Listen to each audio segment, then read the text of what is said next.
Okay. This is the wrong layout. Okay.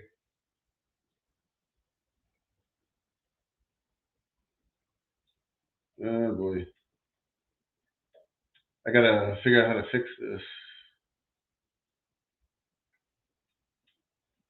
Hmm.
Give us 1 second, guys. We're just adjusting. We'll be right with you.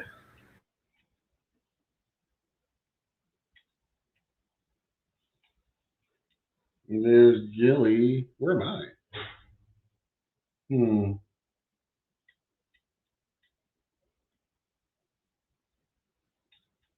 Okay, there I am. Can you guys hear me okay? Just let me know. A little technical difficulty this morning, but I think we're good. Hopefully. You guys can hear me. Gilly's going to add the EE stuff.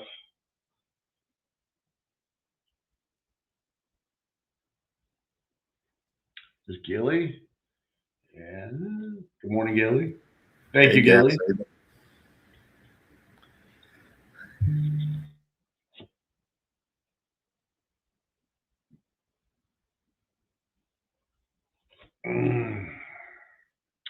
I got to turn this off. It's going to confuse me.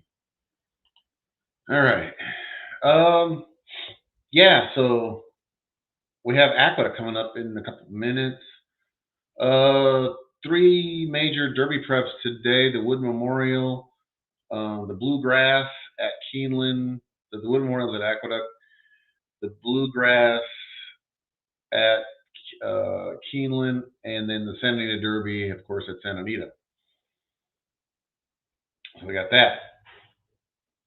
We have 4 weeks until the Kentucky Derby. So these are kind of like the last few preps. I think there's one next week. I think it's a Lexington at Keeneland. But this is the last weekend of major preps. We already had the Florida Derby and then the Arkansas Derby last week, which kind of told us a little bit. If not that I studied it that much, but this Chief Wallaby seems like a horse that is a little bit tough luck, but seems like as good as any of them. Or at least in the Fountain of Youth and then the Florida Derby. Had a lot of traffic, trouble, a little bit of a bad ride also. But yeah, so that's kind of one that caught my eye. I do not know what the futures odds are at this point, if there is any. But I think if Chief Wallaby's a price, which I don't know if he will be, people will probably see the same thing I do. That might be worth a look.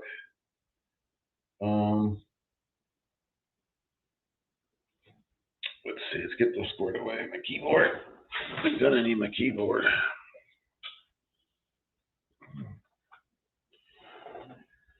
All right.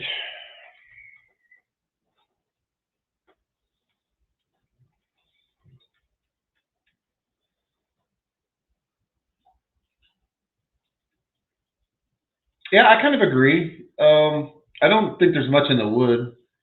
Um, and I haven't studied sending the Derby yet. Bluegrass usually produces some decent horses.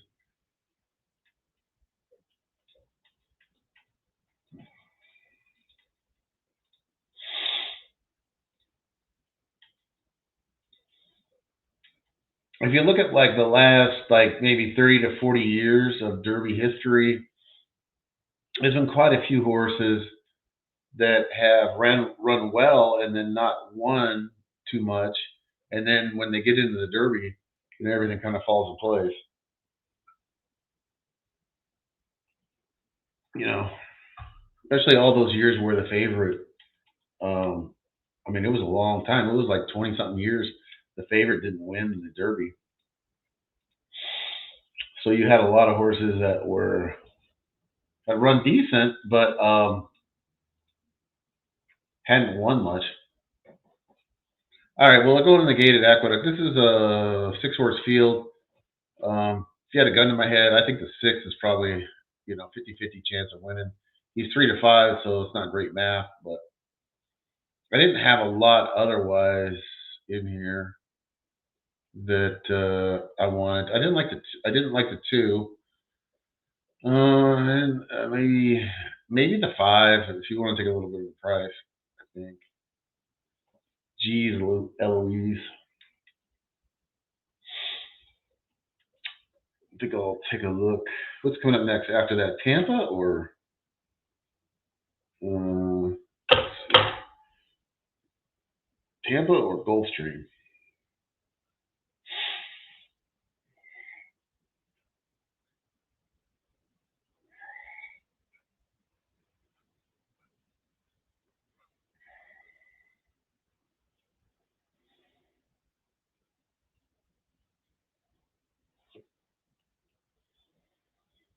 And they are off at Aqueduct.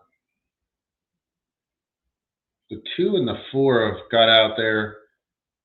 The 6, the big favorite, is at 1 to 2, and he is in third in a stocking position, about a length off of the leader, which is the 2 horse.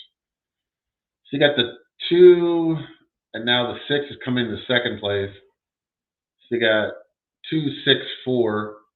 Now 6 has taken over the lead, top of the stretch, and has opened up about a 4 length lead in a very short time, and is long gone here. 6 will romp in the first at Aqueduct at 1 to 2, and the 6-3, I think 6-3-4, I believe. And then the next race coming up, it will be Tampa Bay. Tampa Bay. Tampa Bay has a 6 horse field.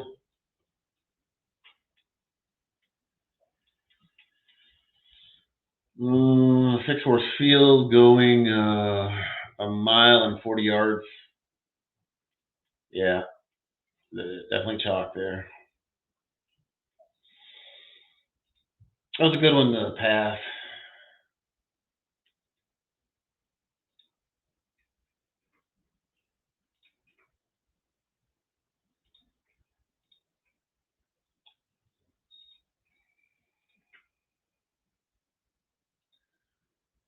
I didn't see a lot here at Tampa. Race 2, small field for them.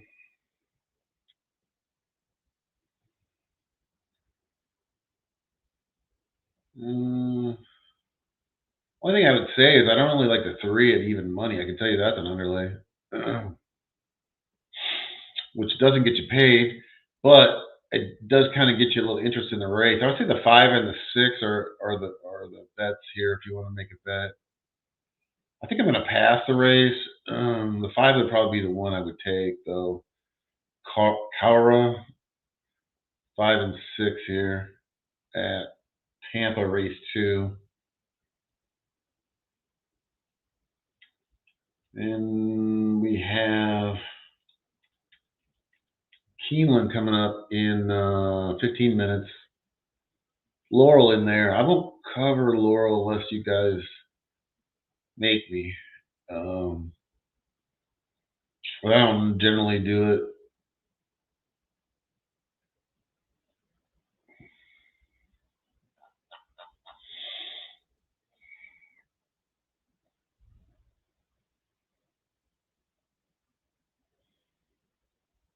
Got a couple of minutes until Tampa, even though it says 0 minutes. They're not even close to the gate.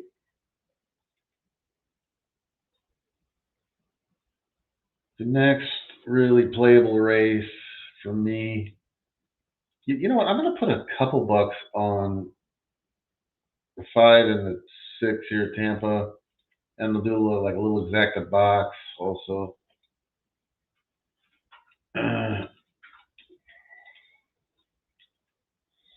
I could probably live without betting that race, but play it just the same.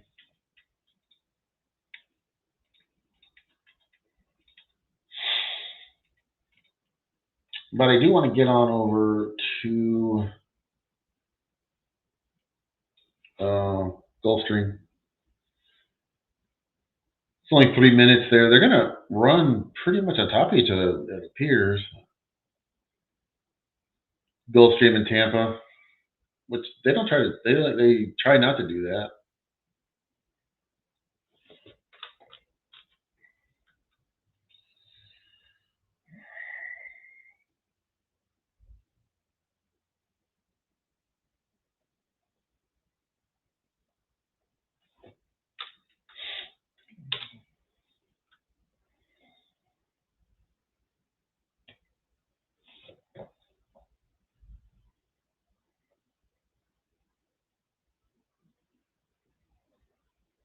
The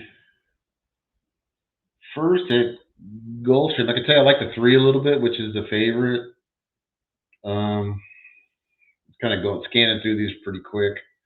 I like the 6 also, which I think is the 3rd favorite. I like the 7, which is the 2nd favorite. So I'm basically on the top 3 favorites, which is not a good way to start out particularly. My first look was on a 10, My Foolish Notion. Got some speed, got some pedigree. Got a rough post though, out there, parked out 10 wide, going into that turn. Now it's a mile and a 16, so they got a little bit of a run into it, but not a lot. I think I'm going to pass the race. I think there's better opportunities later on. I'm not really interested in forcing bets, but that's just the kind of way I saw it. 3, 6, 7, they're all the chalk. 3, 6, 7. Maybe the 10, but the 10's a little bit over bet in my opinion. I was hoping for like 30-ish on the 10, especially with that post. I got to get more than 17 to 1 on it, which it may do. It may go up. Post time, Tampa Bay race 2.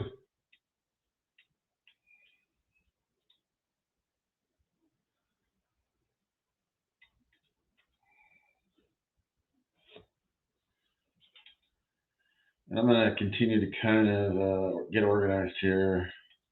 It takes me a little bit because when I come on at 9:30 Pacific or 12:30 Eastern, the scratches aren't completely in, so I still have to get those in and then kind of then run my system to kind of get my contenders and things like that. That part of my handicapping is kind of mechanized. And then I take it from there. It's just a jumping off point. Kind of eliminate some horses that I would never play. Don't have to worry about.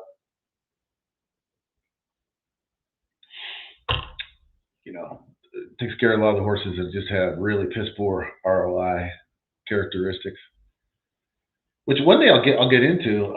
Which I don't really have any secrets that I don't want to tell, but I do have like some basic stuff that I just eliminate horses out, and I can do it in a mechanized way through the software I use.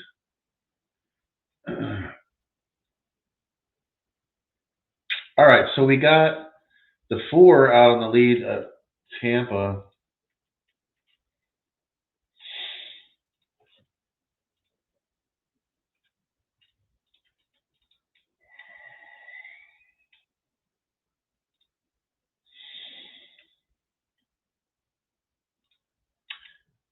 See, like I posted up like Christopher's here, and I love Christopher. Is that I noticed like when Gilly was doing his show, it kind of blocks the equine edge. If people learn to look at the equine edge stuff, so I'll put up the comments, but I'm also gonna not leave them there too long, just because I know that people are trying to see what's on the EE screen, you know. So I'll do that from now on. I kind of try to get a little bit better each week with stuff.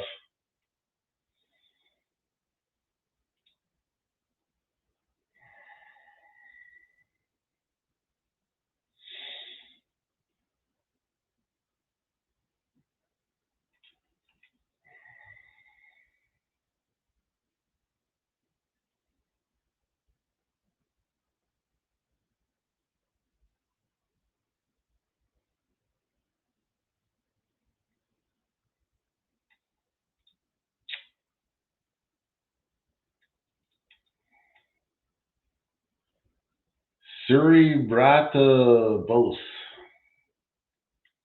Good morning. Probably not morning where you're at, I would say. But it's morning here on the left coast here. Laurel, maybe? Maybe. I was going to look at some of the races where they have more bigger fields. That's for sure.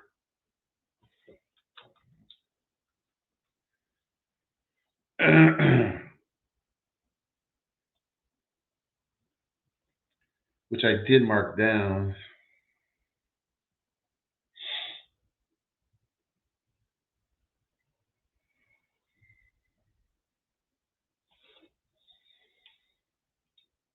I think I'm going to cover this 10 a little bit at Gulfstream.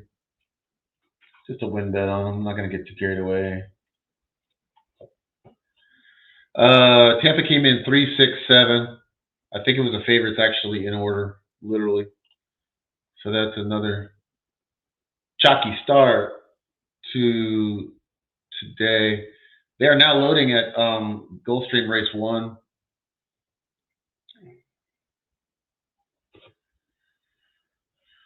Let's see, Laurel. I did mark down a few races here. It was the first race I kind of was looking at that had a bigger field, had 8 horses or more. You know what? I don't think I'm going to do any more Laurel. I think I'm done with Laurel. It's not because I hate Laurel. It's just because I got to have a quantity of horses in each race to really get my interest. Anyways, we're off at Gulfstream Race 6. Like I said, I was kind of on the favorite. I threw like a token bet on the 10 just because he did come up in odds a little bit. He came up to 23-1. I said 30 was kind of my cutoff, but I kind of broke my own rule a little bit there. I didn't want to have him win and then not have anything on a 23-1. But so yes, I took the 10 small, like I said. The ones out to the lead, 169 as they enter into the far turn. Here comes the 3. The 6 has got the lead. The 9 is in second, but the 9 is moonwalking out of there. And now the 9 is taking over second. So you got 6, 9, 3. I think that was the 3 that I kind of said. Here comes the 10, though. The 10 is making a little run. I think he's in fourth. Well, he's in fourth. He's moving into third. And now I think that's where he's going to end up. So it's going to be, well, got a fight here between the 3 and the 2, I believe. Yeah, 3. So I think it's going to come in 2, 3, 10. So 2, 3, 10 is your final. If I played a trifecta, I would have hit that. 2, 3, yeah. Because I was on the 2, 3, 7, 10 4-horse trifecta box. I don't know if that's going to pay enough to make it worthwhile, but if I did play, which I didn't, but I just, like I said, the only bet I actually made was the 10, and the 10 got third, so that doesn't help us. All right, we got a small field at Houston, or not Houston, Keeneland.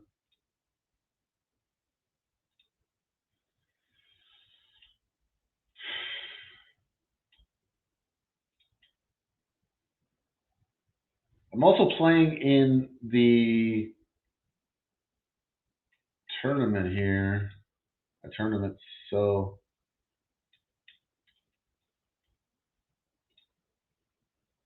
yeah. Oh, hey, Don Johnson's here.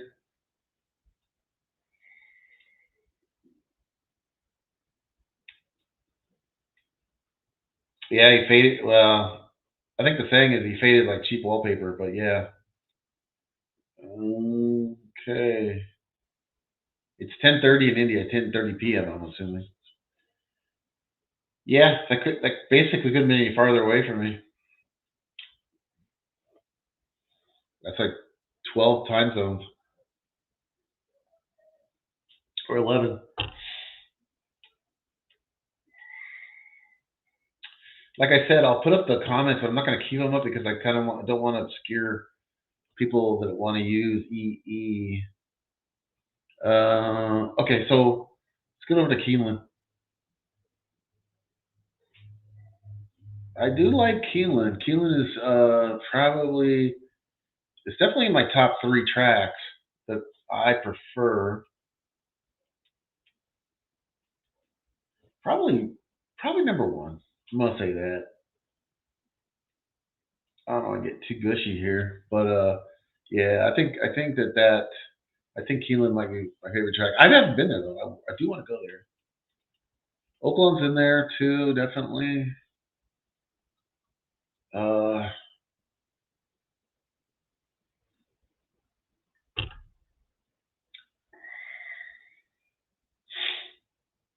Let's see. After that, I like Gulfstream. Gulfstream's in there somewhere. Probably not top 5 though.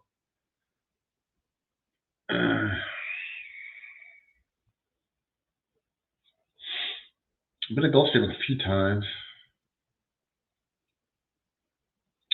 Del Mar's in there.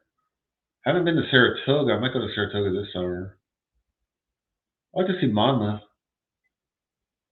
I need to make an East Coast swing. Anyways, got off track. Let's see here. I'm trying to find something that has like a little bit of a price to it. And I would say the 4 at Keeneland Race 1. Get Very Connected might be the play. I think it's, I don't know if I actually play it, but I think the 4 in this little bitty field, you got 5-horse field. It's just not worth really getting involved in. Unless you play the double. I play the double. If I was going to play the double, what would I play? I would play. I would key the 4, let's say. You know, I'm gonna end up with a play here. I do like the 5 in the next one. I like the 7, and I like the 8. Not in that order though. I like the 8 the most. So go 8, 5. What did I say? 8. Yeah, 8, 5. 8, 5, 7 in the second. So key the 4 to the 8, 5, 7 in the second.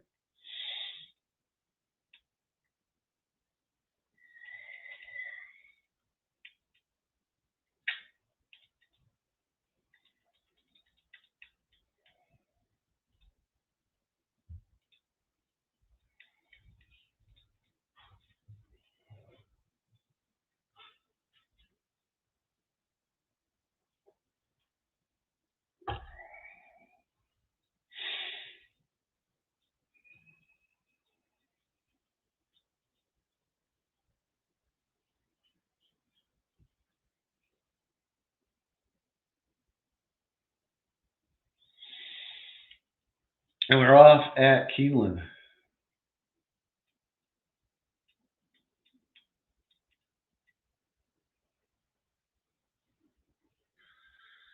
And the one's off to a cracking start. Crack. The 1, 2. I can't see. 1, 2, 6. Looks like the 6 has the silks that I recognize, like a Baffert type of recognize. Let's see, 6.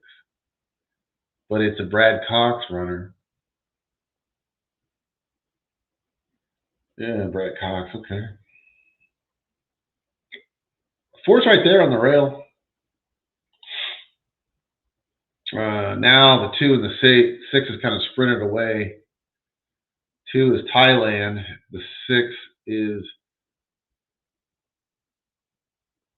get the mains. Get the main. The 2 looks like he's put away the 6. And looks like almost a sure winner here. Got a 5-length lead about halfway down the stretch. The 4 is making a run. We'll get into second, but I don't think he can catch the 2. The 2 is going to be your winner of the first. At Keeneland's going to be 2-4-6 is going to be your final there.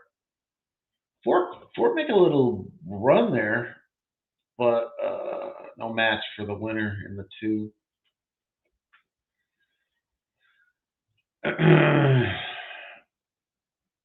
All right, next on the dock, it's going to be Aqueduct race 2.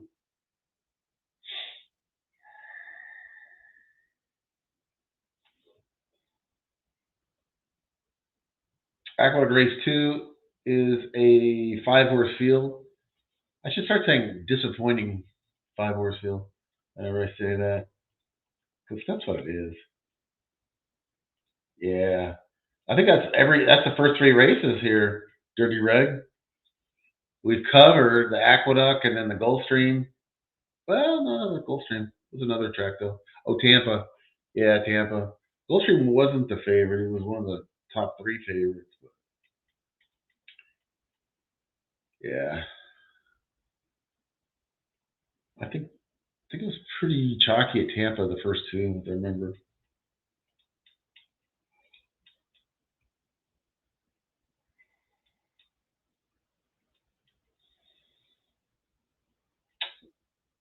Yeah, at the top of the show, I was talking about there's 3 major Derby preps today. It was the Wood Memorial at Aqueduct, the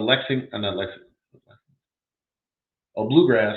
The Bluegrass at Keeneland. I think Lexington's next week, next Saturday. And then we have the Sunday Derby at Santa Anita. And the countdown can start now officially. 28 days in 4 weeks. We will be talking about the Kentucky Derby. So, and also that Oaks Friday is a big one too.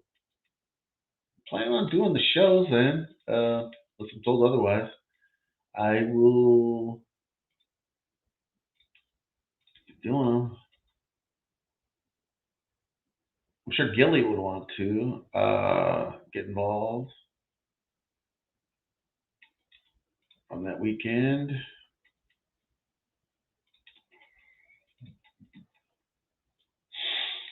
But anyways, I like the preps really. The preps are like the lead up to the Derby is actually better than the Derby, really, honestly. I mean, the Derby is a little bit anticlimactic because a lot of those horses they'll never really meet again. You know, they're going to race. Some of them will, obviously, but not all together. You won't get that group photo ever again. You know, that's what makes the Derby great historically is you get horses from all over the country, and then now you get horses from all over the world. You get horses coming in from Maidon.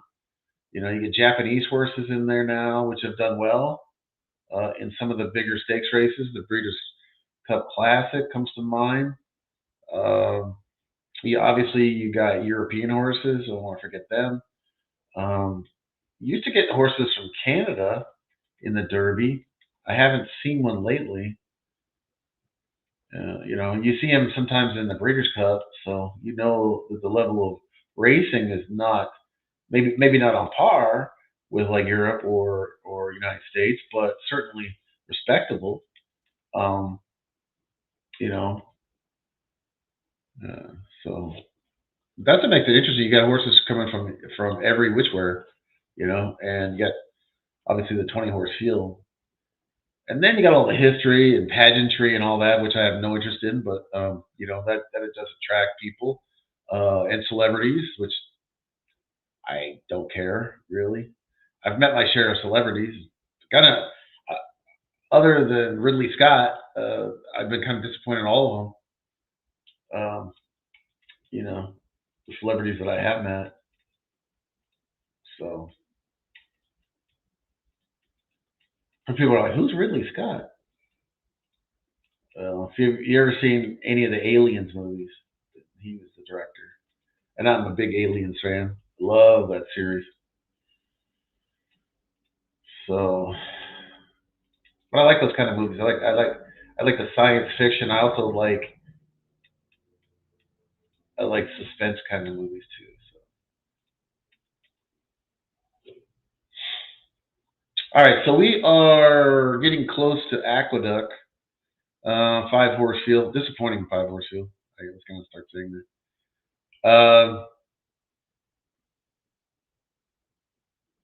The two, I mean, from a favorite standpoint, doesn't look like a big sucker bet necessarily. The 4, I think, does have a little bit of value. Sacrosanct. The 5 looks like a huge underlay, in my opinion. The 6 doesn't look terrible. You might drift up. You might drift up into kind of the area that you might want to play in. I thought maybe around the 20 mark is probably where you have to be. Sozy. So,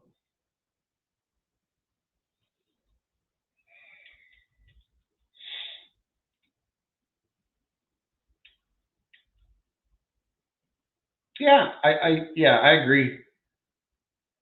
I like those days though, just because there's just more racing in general though. Not because of the Derby, or whatever. But I mean, I will look at the Derby. I'm not like I don't like hate the Derby. It's just that it doesn't really. It's not my focus. Um, Somebody asked me and said, "What's your favorite race?" I said, "The next one." That's kind of my attitude. You know. All right. I'm gonna pass on Aqueduct Race 2. If you couldn't tell, I'm gonna move on. The next race I'm gonna take a look at next on the docket is going to be Tampa Race 3. This has an 8 horse field. Definitely playable, at least on the surface.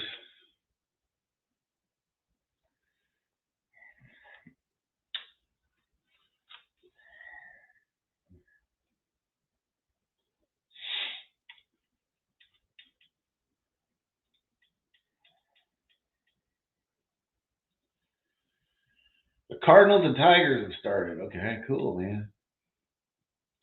There we go. Oh yeah, I didn't. I was gonna bet some baseball today.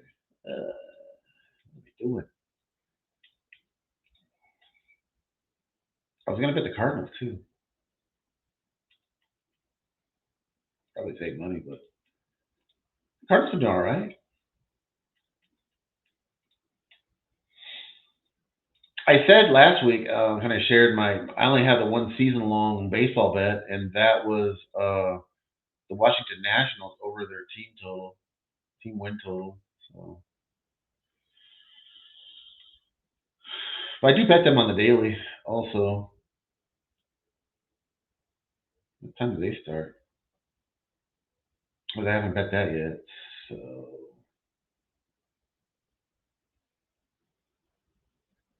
I like some of their young players. CJ Abrams, damn good player. Oh, the Dodgers, nice. Good plus 245 on the Nats. I'll do that.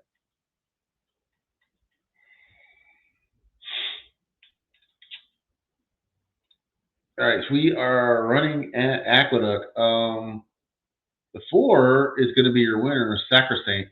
I kind of liked him. I didn't bet it though. I'm not gonna say I did. 4. Well, no, hold on. The 2 is making a run at him. The 4 is going to be close. 4. Oh God, the 2 got him. The 2. I think that was 2. I think the 2. I came in 2-4, I believe, at Aqueduct. All right, so we have Tampa Bay. I don't want to spend too much time on that Aqueduct race, but I just called the race because it was just tough. All right, let's look at good old Tampa race 3.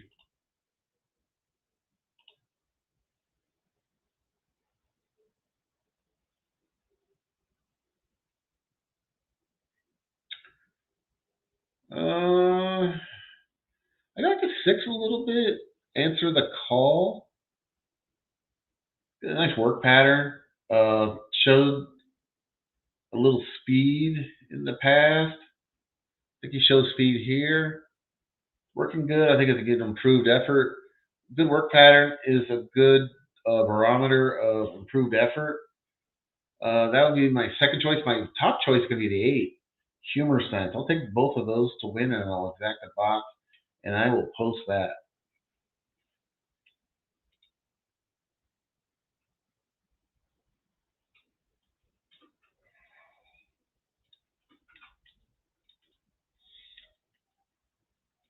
All right, Humor Sense. We got a couple minutes to post. Humor Sense.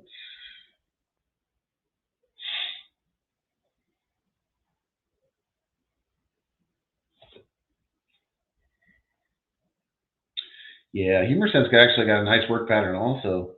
Both the 6 and the 8. And again, when I say work pattern, it means basically that they haven't missed any works and their works are average or above. But he also, I just noticed on the 8, he's got some speed also. I know he's on the outside, but I think he can get across. Come on over. Pedigree's decent. He's 3rd in the field in pedigree. Trainer rating, he's 3rd with Ochoa. Ochoa's not great though. His score's not that great, but he's like 3rd in this race. I do like the horses to get claimed, and then there's a couple in here. The 2 horse, first off the claim, and then the 6, which I do like, is second off the claim. I always like horses to get claimed because you know when they claim them, you know what goes into that. I mean, I don't have to really spell it out, but they obviously have a plan for that horse. I always look at it like this. It's like if you trade or you sign a free agent in football or any sport, you obviously have a plan for that player, or in this case, a horse, what you want to do. You want to probably change this and that about him, try to get him, to focus or things like that. I don't know, like Darnold, but remember Darnold when he was at the Jets was terrible. But then he went to a couple different teams, and they kind of started like, oh, he can do this, he can do that. We didn't really recognize it. And then the Seahawks were pretty sharp. They got him. They spent a bunch of money on him, which was a little shocking at the time, but obviously it paid off, and they figured out exactly what they were. What I'm getting at is they had a plan for him, and that's what they do really in horses too. They have a plan. They're not just claiming horses because they're claiming horses randomly. They definitely have some changes they're going to make. I mean, it might be just as small as just changing their feed, which is part of the program generally. Also, trading patterns will change, and it might even be racing strategy or style. So I would take a look at the first off the claim, even second off the claim.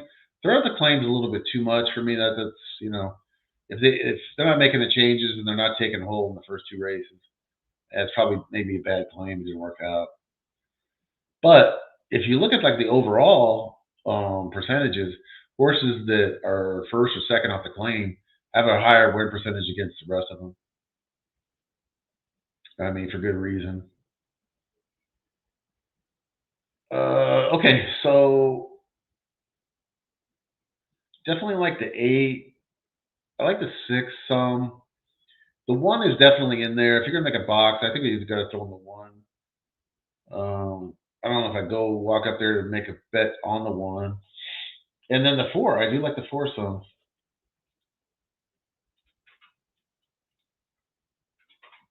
Early delivery, big price there. We'll save that.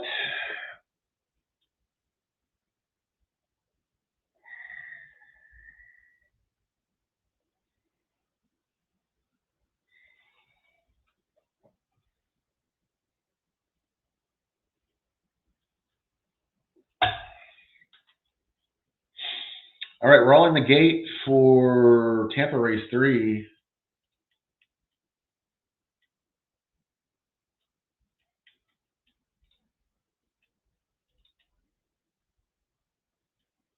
Tampa Race 3. And we're off at Tampa Race 3. 8 had shot out to the lead. Not surprisingly, he looked like he had speed. And it looked like the works, put him on his toes. And like I said, I looked for improved effort for him. You got 8, 7, 6, 2 is your top 4 as they straighten up down the backstretch in this mile and 40-yard affair for $8,000 claimers at Tampa Race 3. 8 still maintains the lead about a length and a half over the 6 and 7. The 2's right there, right with that second group. The 1 is making a move now, pushing up. So is the 7. The 7 is coming up along the side on the inside of the 8 to take over the lead now. And the 1 is right on his tail. 7 is taking over the lead and looking strong here as we come up to the stretch. 4's made a move from the back, but way far back. He might get up for second here. 7 looks like he's long gone. 7 has opened up about a 5-length lead with about 200 yards to go. 7, 1, 4 looks like you're going to be your final.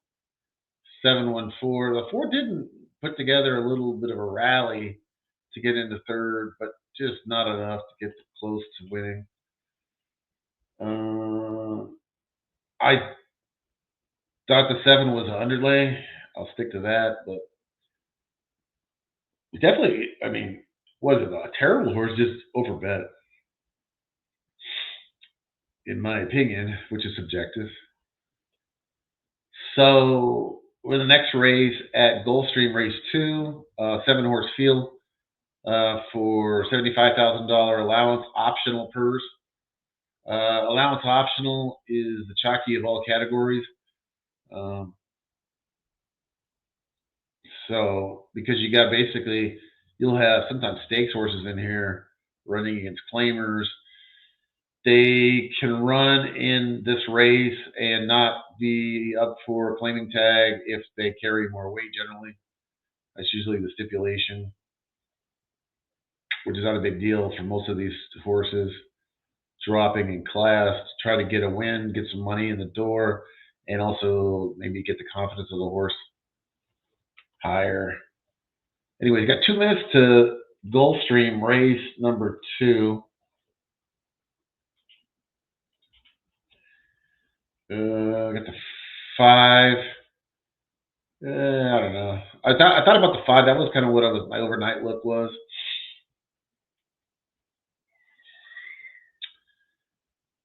The 2 horse I do like, Reina del Viento, Queen of the Wind, I believe in Spanish.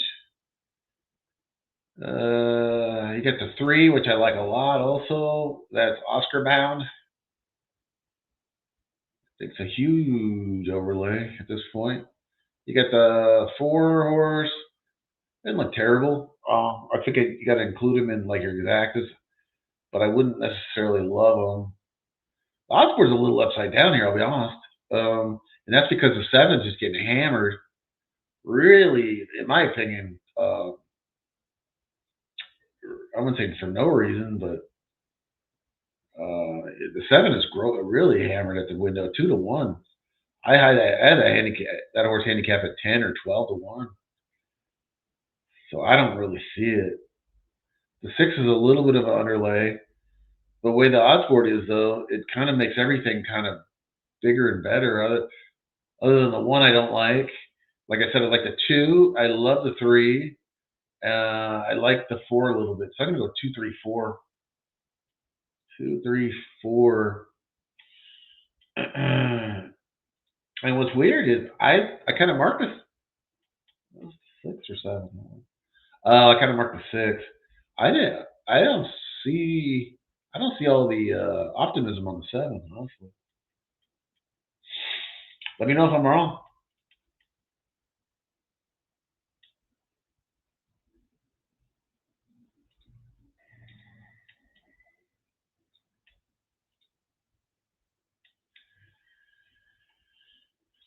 All right.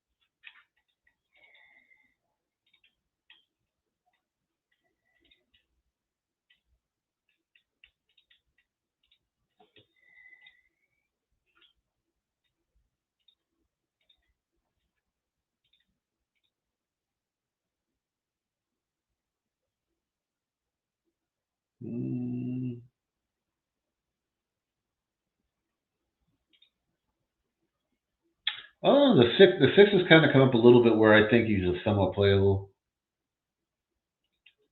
4.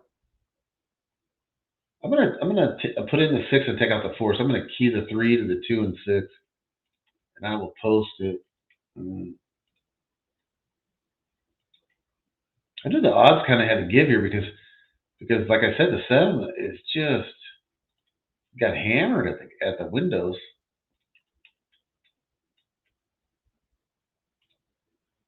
Oh, thanks, Wally. Good job, man.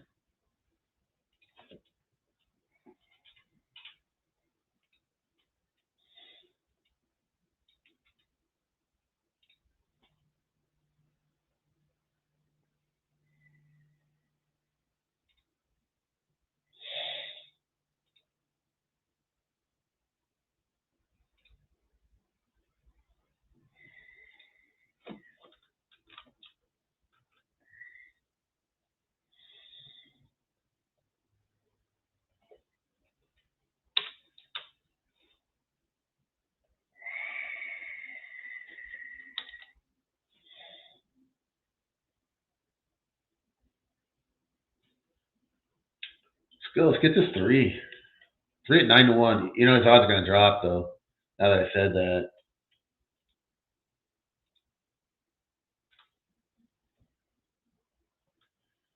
Gilly Capper's on the 1 and 6. Yeah, I mean,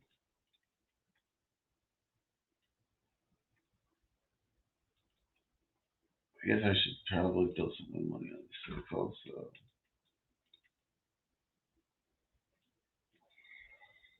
Yeah. I don't know.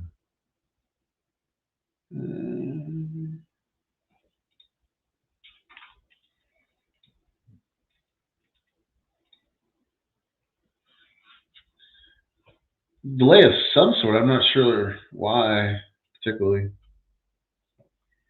at Gulfstream.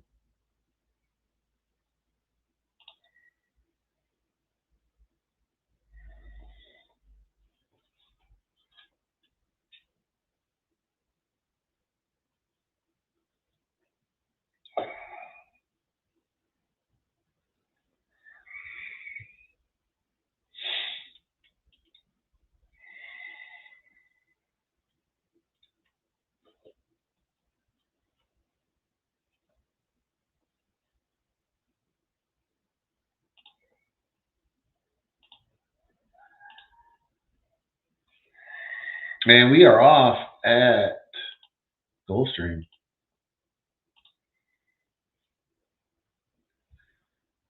We got 7 minutes until Keeneland race 2.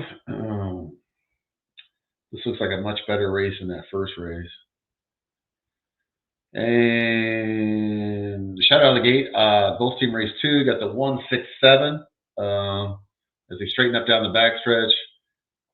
That's your order. The 7 ended up going off at 4-1, which is a lot higher. I mean, much lower than I would take. Like I said, I was around 10 or 12 on that horse. And it kind of skewed the whole other field as far as their odds go. Anyways, at any rate, the 3 horse dropped from 9-1 to 4. I knew he'd drop. He was just too good in there. The 6 is taking over the lead. The 7 is right there, though. Maybe everybody's just smarter than me. The 7 horse is looking strong, and the 6 is trying to hang in there, scrubbing on him pretty hard.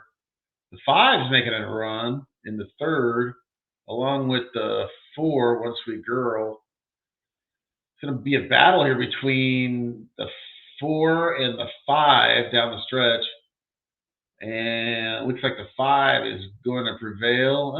Maybe not. The 4 actually got up. 4-5, 4-5-7 at Gulfstream.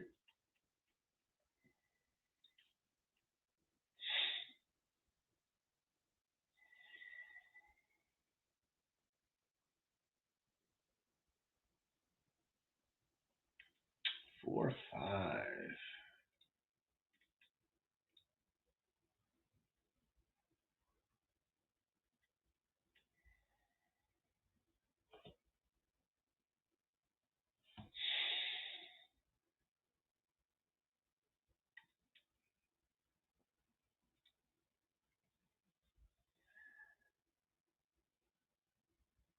Both those horses came from pretty far back.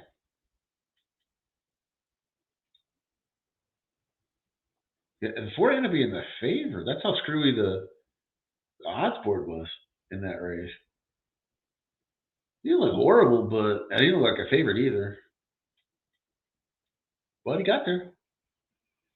I mean, lukewarm favorite, 3-1. Well, no, hold on. Yeah, no, he was a favorite. He was a favorite. But the odds changed a lot in the last little click there.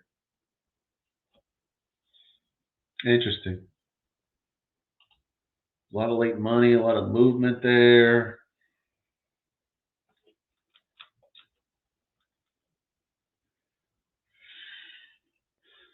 Ton of early money on that 7. That was what kind of knocked everything out of whack. The 7 ran great. Just ran out of gas at the end.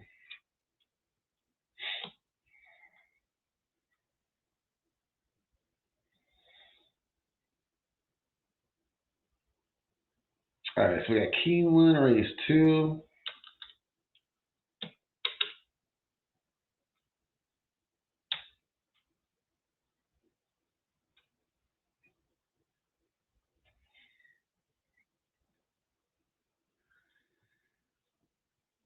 Let's see here.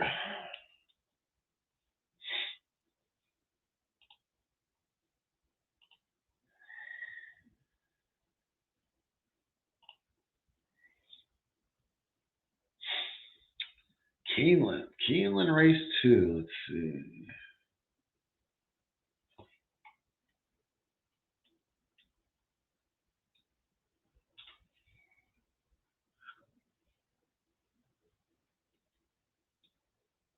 The 7, they have favorite. Well, no, the 4 is a favorite.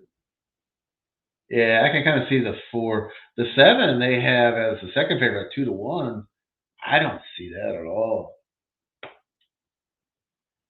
But I think if I was going to take a short price in here, I think I would take the 8. A cost. I do like him. He's got early speeds and working great. I guess again, I think he's another horse that I think it's going to be an improved effort today. That's what you're looking for. 3.5 to 1 or 7 to 2. You know, you got Pratt, Chad Brown. Of course, most of these in here have strong jockey trainer connections.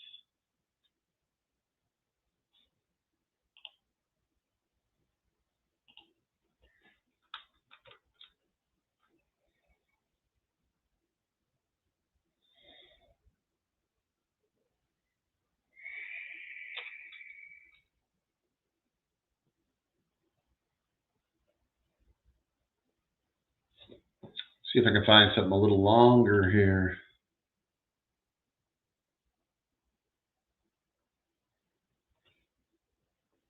Like I said, I thought the 4 was kind of legit favorite. Deep Flame with IRAD, the Brad Cox. He looks strong. I'm not going to say anything too bad about him other than the odds. It's just too short. Like I said, I like the 8 a lot, a cost.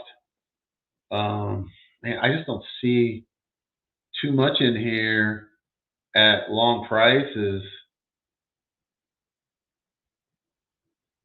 that I would give a shot to.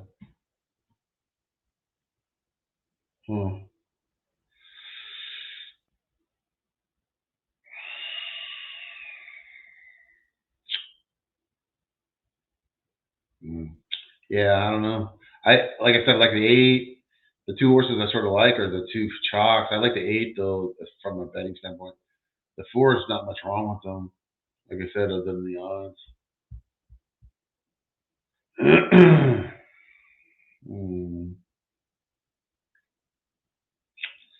You know, maybe the 1 if you had take a price horse. I think he's got somewhat of a shot here with JR.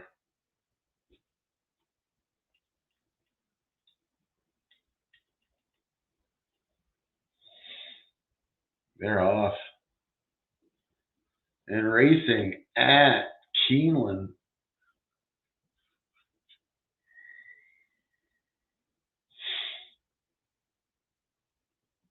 Well, the 8 got left in the gate. That's not good.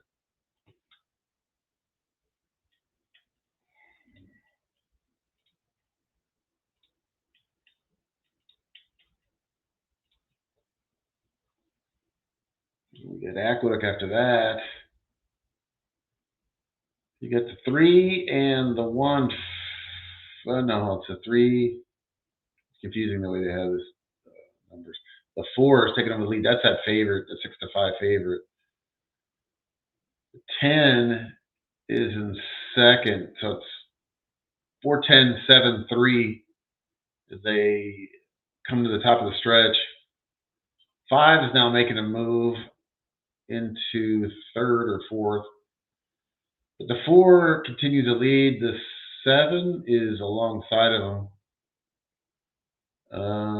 The 4 with IRAD is not going to do it. The 7 is going to beat him. 7, which was Gilded Bandit, is your winner at the second race at Keeneland.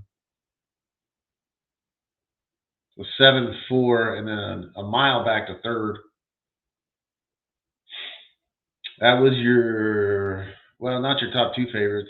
Was the favorite? Well, it was the third favorite over the favorite at Keeneland race 2.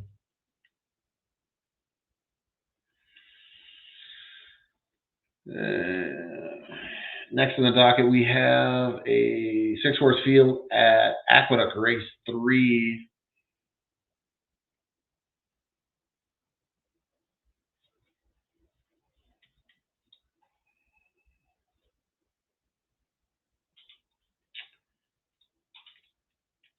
The 8 got left in the gate, evidently. It was way back to right at the beginning, so I'm not sure. I didn't see him like he jumped up or he hopped up or what the deal was. He was hopelessly left though. Yeah, Aqueduct. Aqueduct race 3. Here on Wood Memorial Day at Aqueduct.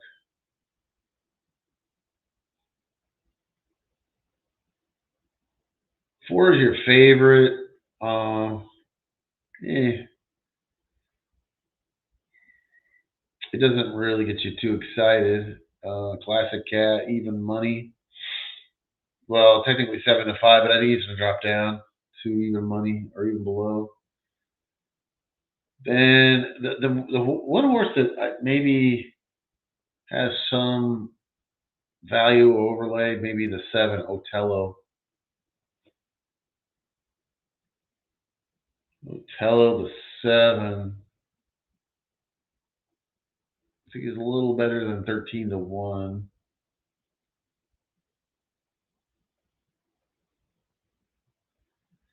He's definitely got speed, which makes him dangerous here at Aqueduct. I understand we're going 10 furlongs, so that's not going to help his cause. But I like the pedigree. He can control the pace. He could probably save ground if he gets a lead,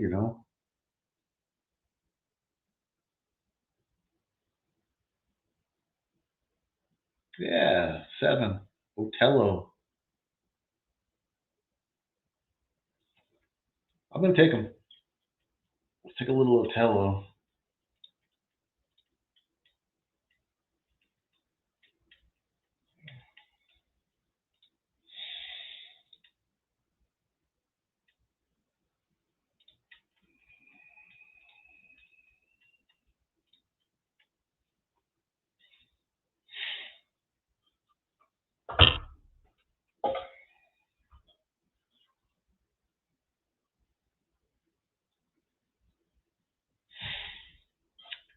Rob Atras is the trainer.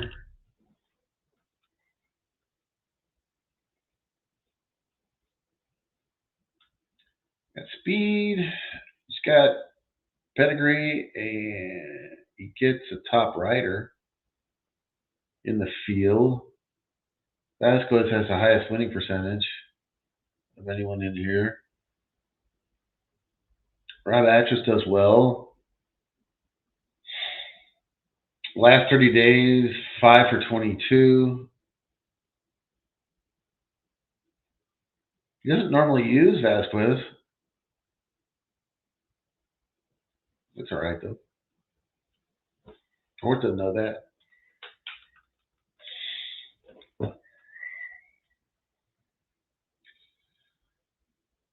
We got the 7 at 19-1 at the moment. Let's keep going.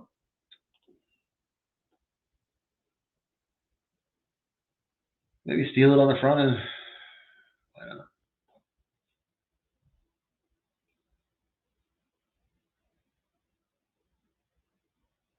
Otello.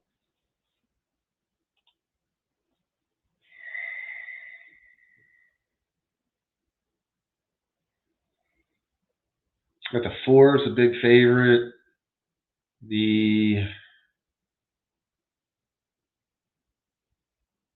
3 is the second favorite. I think either you go 7 or you go 4 here. I don't see a lot in between that looks like they're better than their odds.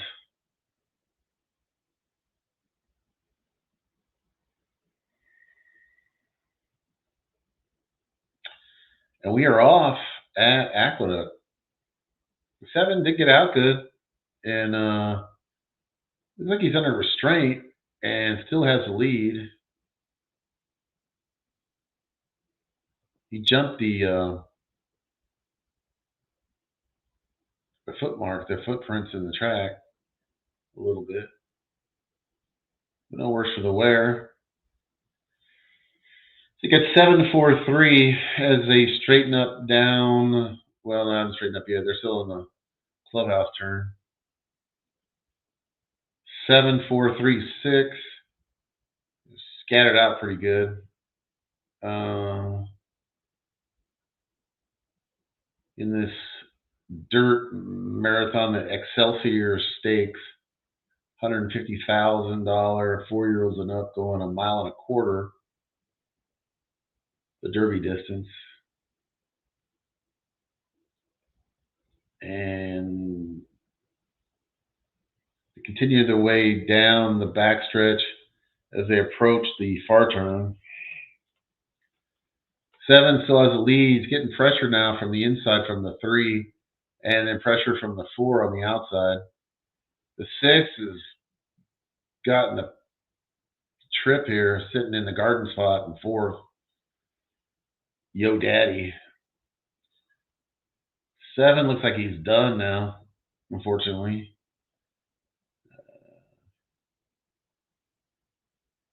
3, 4, 6 have all gone by him, and that's your battle here. The 4 or the 6 horse is taking on the lead. That is Yo Daddy, and then the 3 is in 2nd, and then the 4, your favorite, is in 3rd. That's how they'll finish. 6, 3, 4, I believe, at Aqueduct Race 3.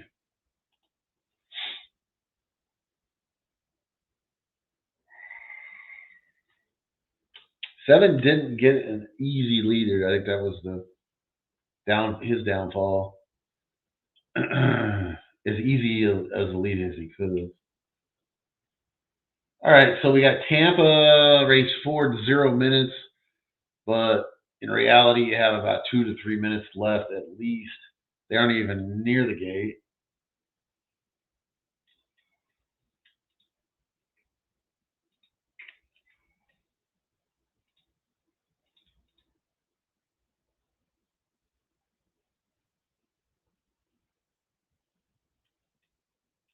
All right, now we have the scratches for Santa Anita. So I'll run this for the last time. And then we'll take a look at Tampa now. Let's see.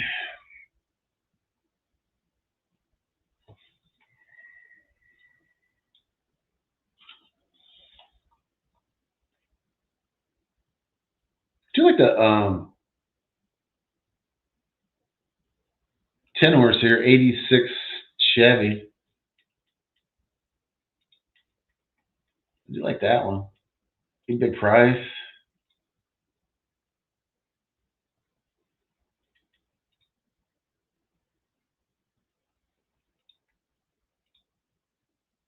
I think he's got definitely worth his odds at.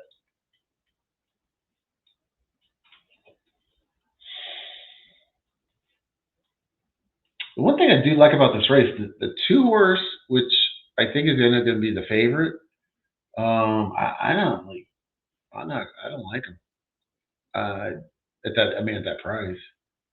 I think he ends up going off at 5 to 2 or 2 to 1. Right now he's 7 to 2, which I kind of understand that he's over what he ought to be, but I don't really see the optimism there.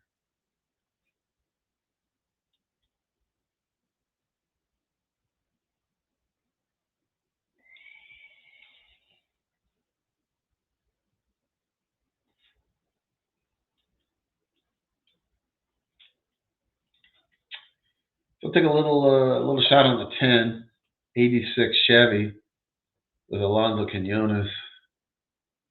Currently 22 to 1. I think he floats up or above 30. And that's exactly where I think he ought to be. He should be around 30. I think he drops above 30 here. He does have a tough post though for that 1.40 yards, which they just love to run at Tampa, that distance. It's an odd distance, but kind of a Tampa staple.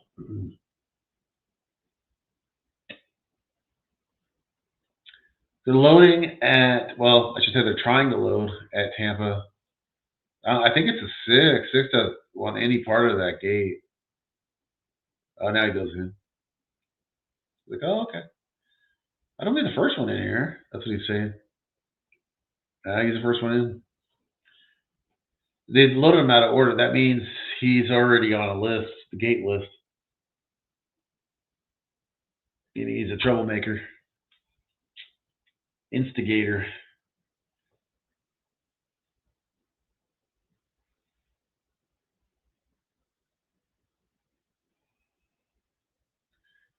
Okay, now we got Oaklawn, race 1, and they are sloppy there.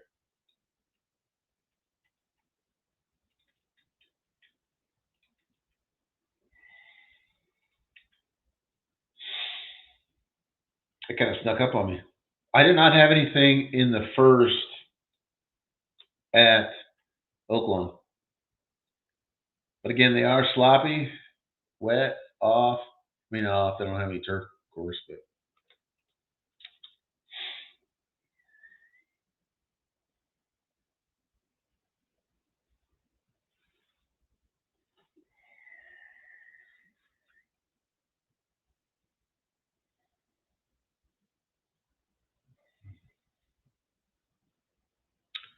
And they are off. 10's got out to the early lead, I believe. Now the 9 is taken over. So it's 9, 10, 5 as they straighten up down the backstretch at Tampa race 4.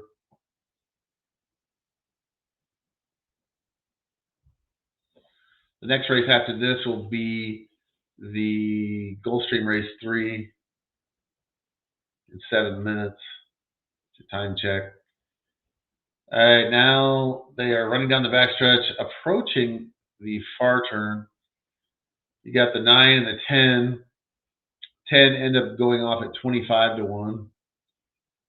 8, the even money favorite, is gotten a trip here. He's sitting in third, closing in on the leaders. Now the 9 is backing out. The 10 has inherited the lead with the 8 coming up alongside ominously and pulled up alongside of the 10. So you got the 8 and 10. 8 definitely with the momentum here. 10's trying to fight back on the rail.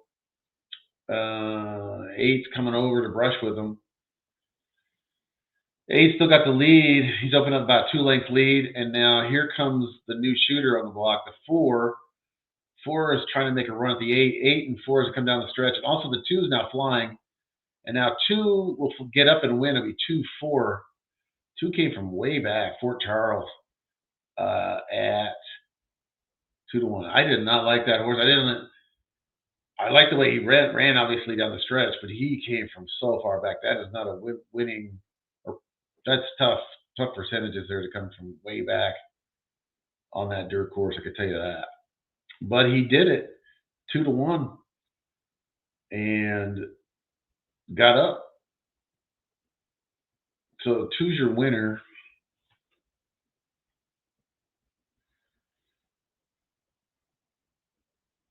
2, 4, I believe. I'll get to the final numbers here in a second. But I'm going to move on over to Gulfstream. In the third race at Gulfstream,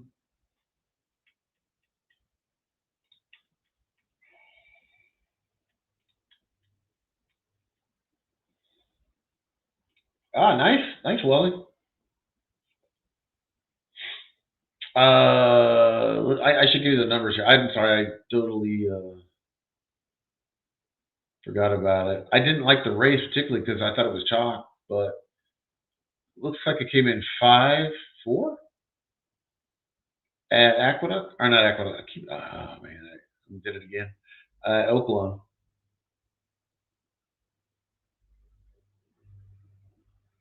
No, 5-1, 5-1-3. 5 was 4 to 1.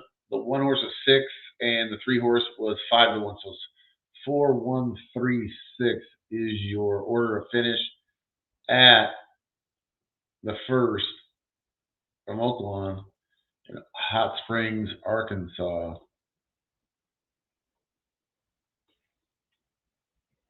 Near the home of one of our chatters here, Dirty Reg, I believe he said. The gatekeeper's in the house. Yeah, let's get it, Don. Wally, we got the gang all here, man. Oh, I've been giving the results for everything, other than I just skipped over the Oaklawn. Every one that we've covered, and I don't do Laurel though. But give the results. See, caramba.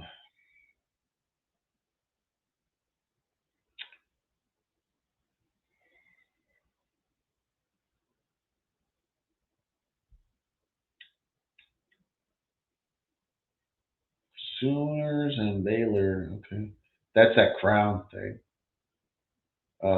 Detroit. Oh, Detroit's winning.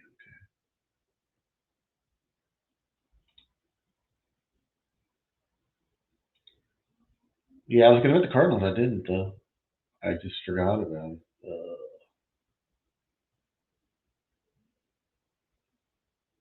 Okay, we're back. All right. Yeah, I like that strategy. Well, I kind of look for that same thing too. But that's half the equation. You still got to pick the winner though. I mean, you, I do identify those overbet horses, but at the end of the day, you still got to get your money on you know the winner. But it is a good jumping off point. I get it.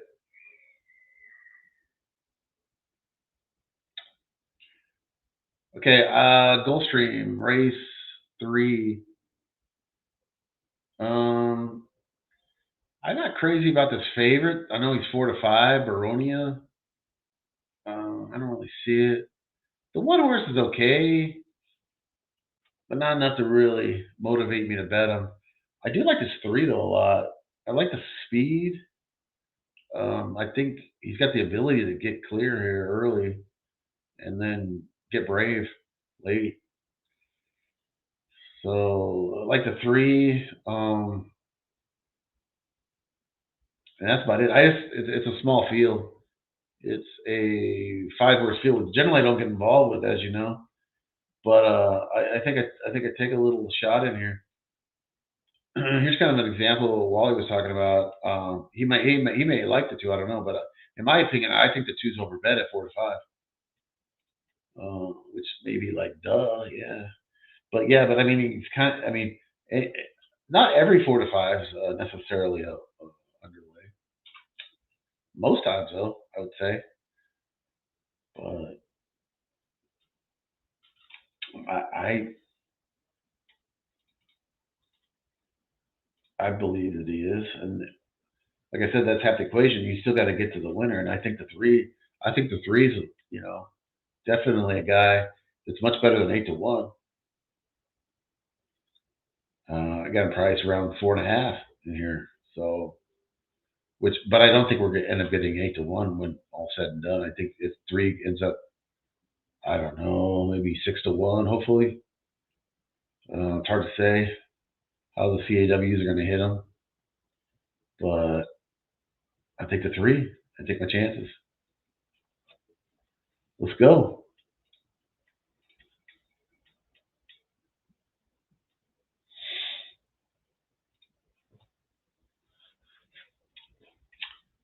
Wally. Wally is on. He likes a 6. Yeah, that was one of the ones I marked overnight, but I I could definitely see the upside here. The work pattern is nice. Work pattern. I think he's going to get improved effort, but I just thought 7 was a little short for me. Uh, she's wicked hot, but good luck.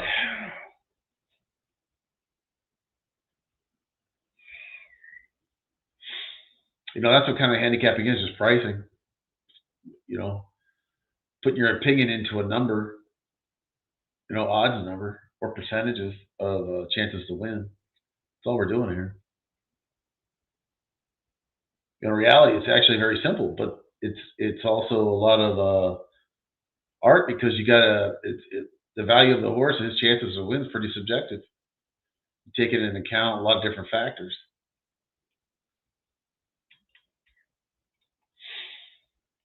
Well, that's what makes it fun. All right, so they're loading up at Gulfstream in this 5-horse affair. We got 7 minutes to Keeneland race 3, and then 14 minutes to Aqueduct after that. If you ever want to come on, Wally, more than welcome. Just let me know.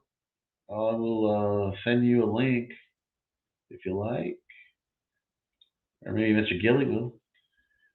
Mr. Gilly's kind of in the back here, running the equine edge for us. Shout out to Mr. Gilly. Double shout out to Gilly Capper, which I guess he had a show like the last 3 days.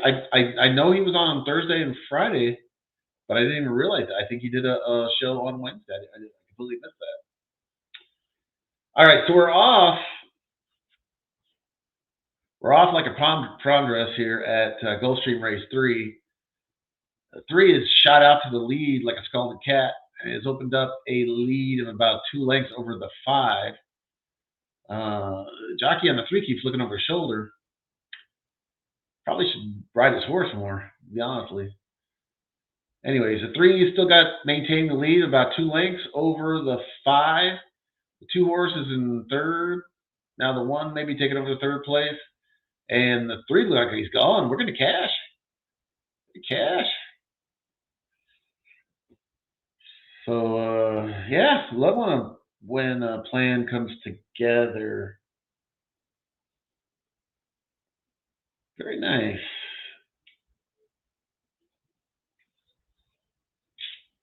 My dad would say in this case, he beat everything except the odds board because he dropped to 5-1.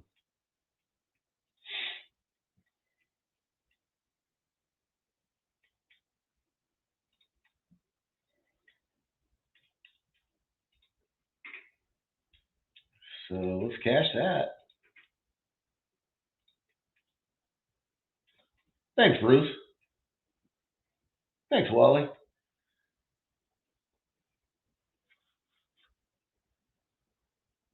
Been a little slow, but I haven't played a lot.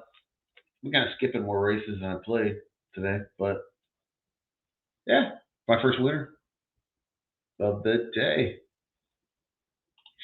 But like I say, most of these on these shows, if you've noticed, it gets a lot more busy in the second half than the first half.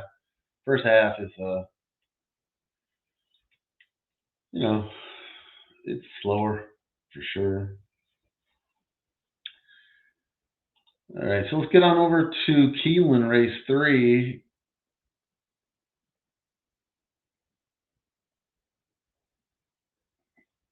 We have 3, 4, 5, 6. We have a 7-horse field.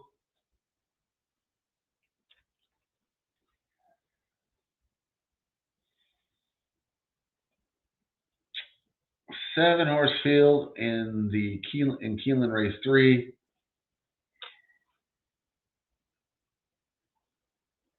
Keeneland Race 3. Let's go.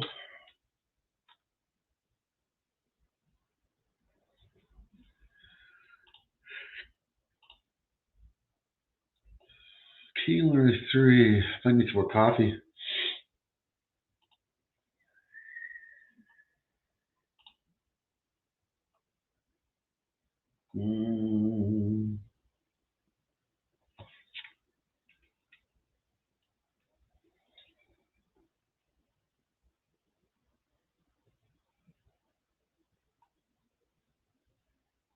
I don't mind the 3 swing vote. Doesn't look too bad in here. The favorite, the 4. I don't have a problem with. Kind of lukewarm. I mean, lukewarm 2-1 favorite with Irad and Ian Wilkes going 6 furlongs on the dirt here. I think the 6 is a little better bet. His brother. This could easily be a Ortiz Brothers exacta. As a matter of fact, it looks, well, kind of. I mean,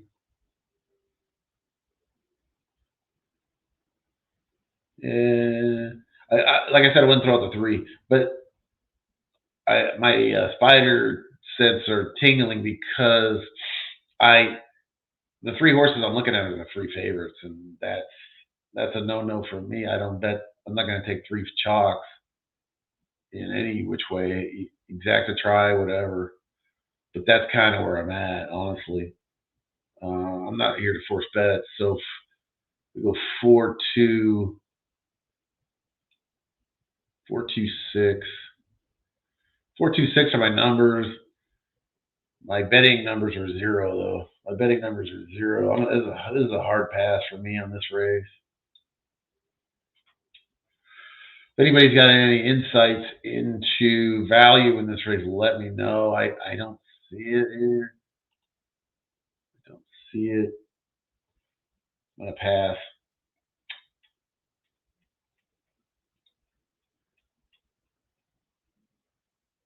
Is the Santa Anita card going to be posted to the members? I don't know. I don't. That's up to Razor. Razor does read your comments, though, Sweaty.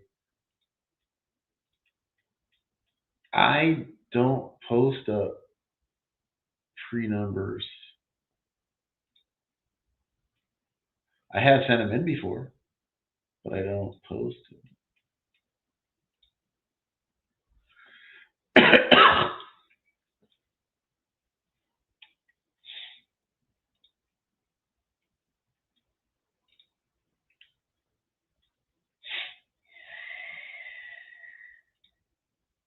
Yeah. All I can tell you is what he does. He does monitor the chat while we're doing the shows generally. So yeah, he's either seen your comment or will see your comment. That's all I can say. In general, I think this posted up here earlier. Razor.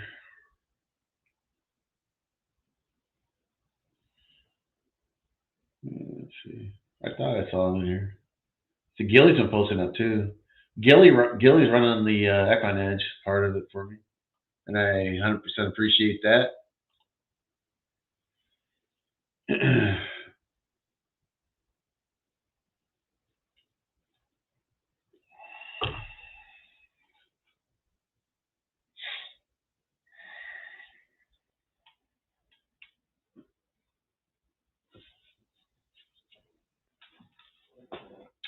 All right, we are loading at Keeneland.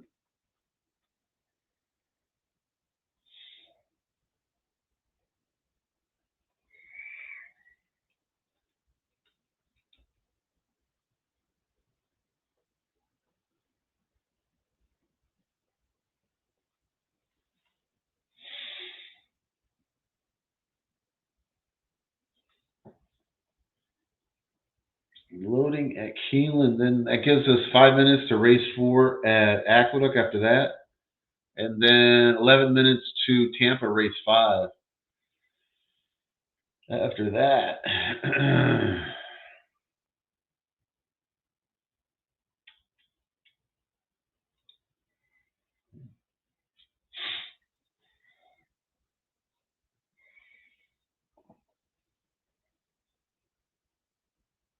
And we're off and racing at Keeneland in Lexington, Kentucky.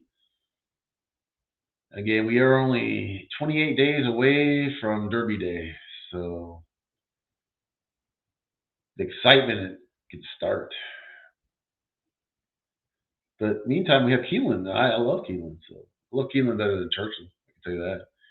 And then we got the 5 and the 4 as they reach the far turn, and then the 8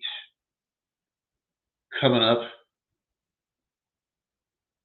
5 and the 4. That's your IRAD sipping pretty. And then you got the 8, which is Tyler Gaffleone on the 8 horse, Solemn Vow. But 4 has just destroyed this field. 4, and then a mile back to 8. And I think the 5. Maybe the 5. I got a little blurry there at the end. But it was definitely for a top 2 at Keeneland.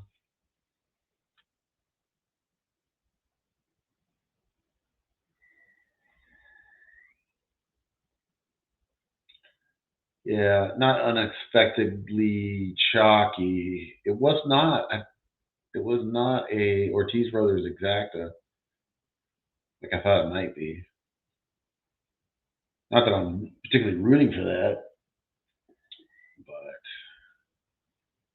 all right. So let's move on over to Aqueduct race number 4, 6-horse field at Aqueduct, going 9 furlongs, which is 1.8 miles on the main track. This is an allowance, non-winners of 1 for a purse of looks like 83,000. My eyesight's good. 83,000.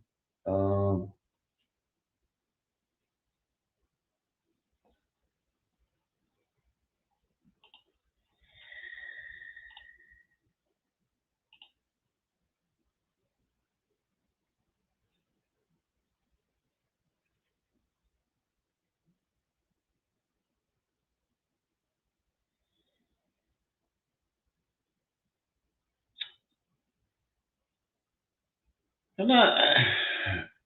Fort Nelson. It's one of those ones kind of on the borderline on. I could kind of see the optimism. He's got some speed, enough to control, the proceedings. Linda Rice seems like she wins more than her share. Kendrick's is okay rider. Um,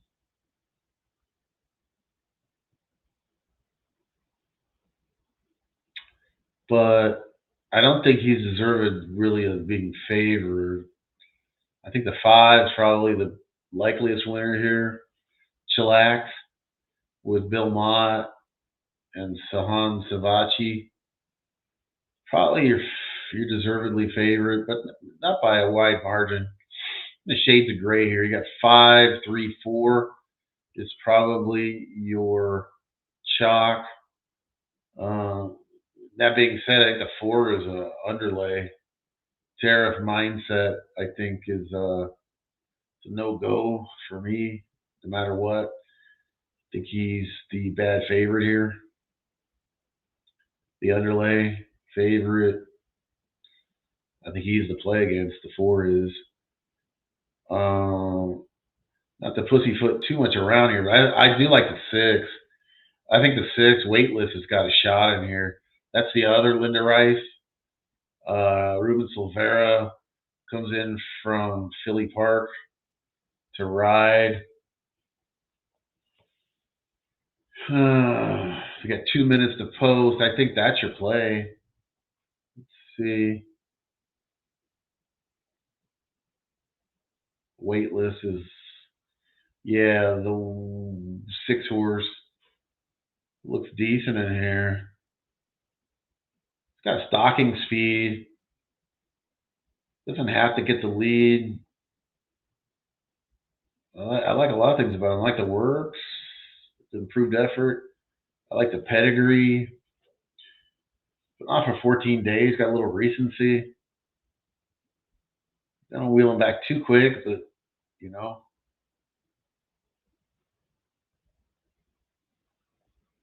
it's a little quick for Linda, but they got to run these races when the conditions come up. 2 weeks seems like enough. Just gelding. Yeah. So I'm gonna take a swing with the 6 weightless.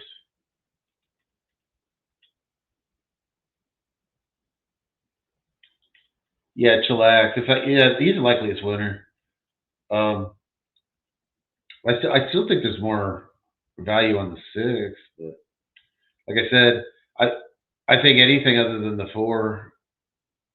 I think the 4 is overbet.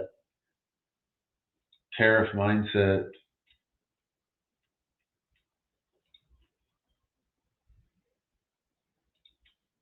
Chillax. That confuses sometimes people who say, well, the likeliest winner. How can you not bet the likeliest winner? Well, likeliest winner still may not be better than their odds, right? Their chances to win may not be better than their odds. I think in this case it's close. I think the five has got some upside too. He is he's a gelding, formerly a he. He is a stretch runner. He has the least amount of early speed. That's my main knock on him.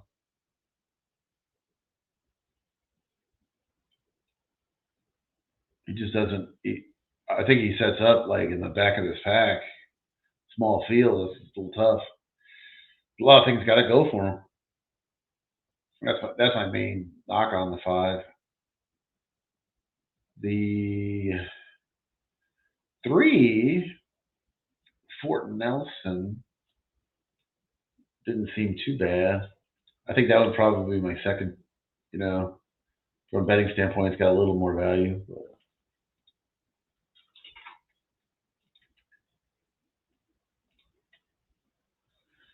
All right, they're loading up.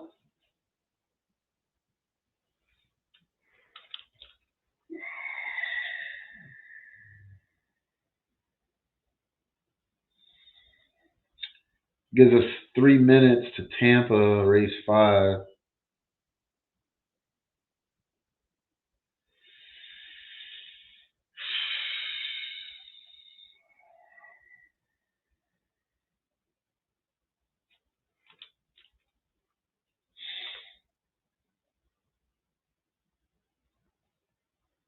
And they are off at Aqueduct, race 4.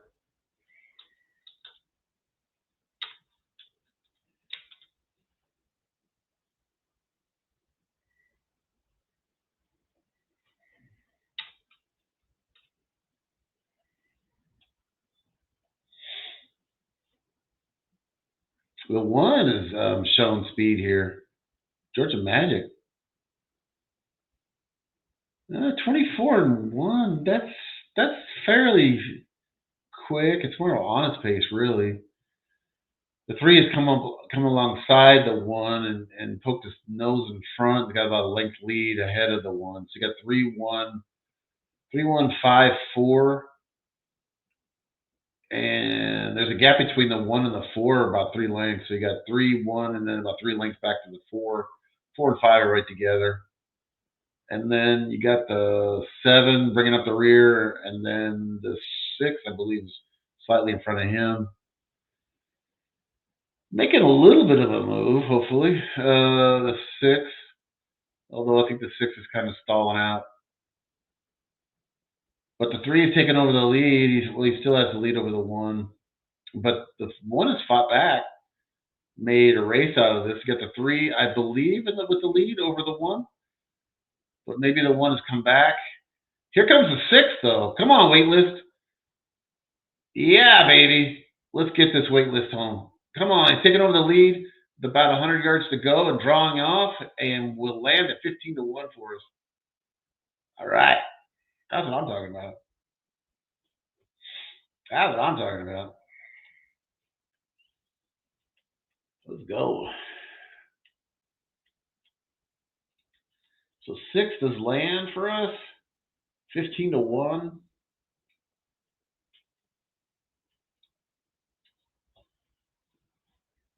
With our boy, that was Ruben Silvera, right? And Linda Rice. Is that the one? Yeah, I'm getting old, man. I can't remember nothing. Let's see here. I think that's what that was. The 6. Yeah, Ruben Silvera and Linda Rice.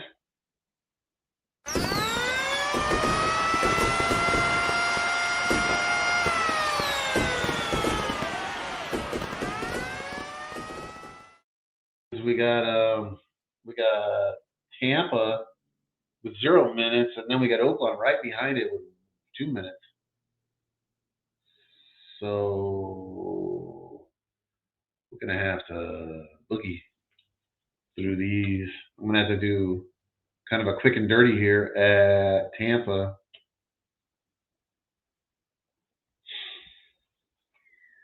Quick and dirty at Tampa. Let's do that. It's going to give you the highlights here. Oh, okay. I do like Downtown Connector, the one. He's definitely my action. Too much time to explain why, but I have the one for sure. Come on, computer. Let's see.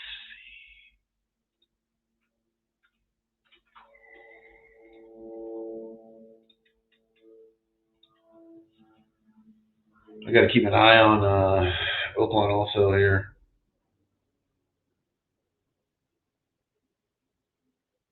I like the 7. Never mind. I don't like the 7. Never mind. I was going to say I do like the 7, but that was just one I marked overnight.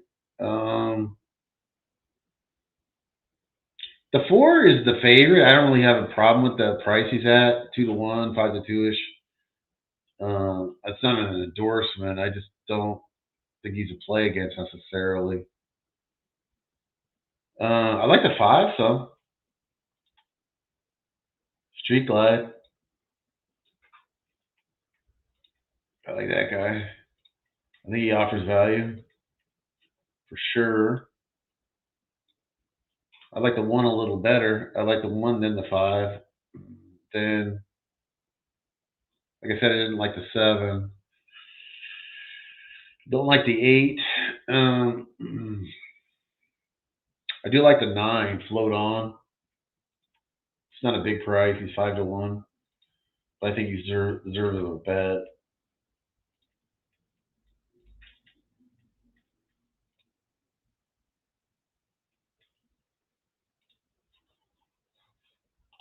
Oh, we're off at Tampa. Well, that was quick. It loaded quick there. All right, I'm not going to be able to call it because I want to talk a little bit about this Oaklawn race, if we can. This Oaklawn race 2.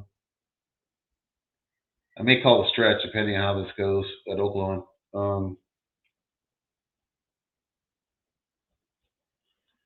I do want to talk about Oaklawn. Again, they are sloppy at Hot Springs, Arkansas today.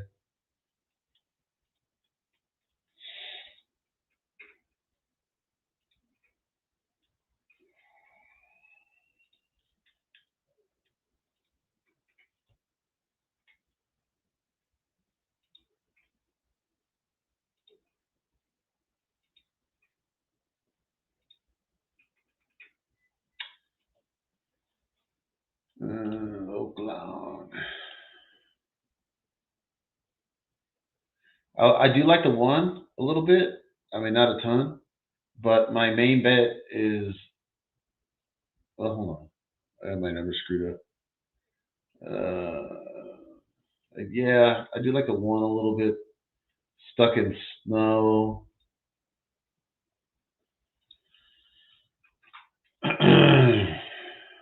And they're approaching the gate at Oaklawn, sorry. Sometimes they run these races and it's just, it's really tough to give them the attention they really deserve. I can tell you one thing: the 4 is the favorite. I don't like him. I can tell you that he's an overlay, in my opinion. I can see the 7. The 7 is okay. Burlsworth, I do like him.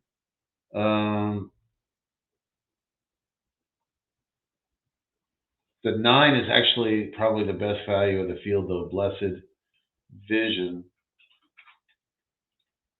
I get down on him. So I ended up, I think this race might be going. And they're off at Oaklawn. I'm sorry, I didn't get too much of a summary there. I was just shouting at horses, which isn't really the best thing, to do this. Best way to do this, but got kind of caught for time there.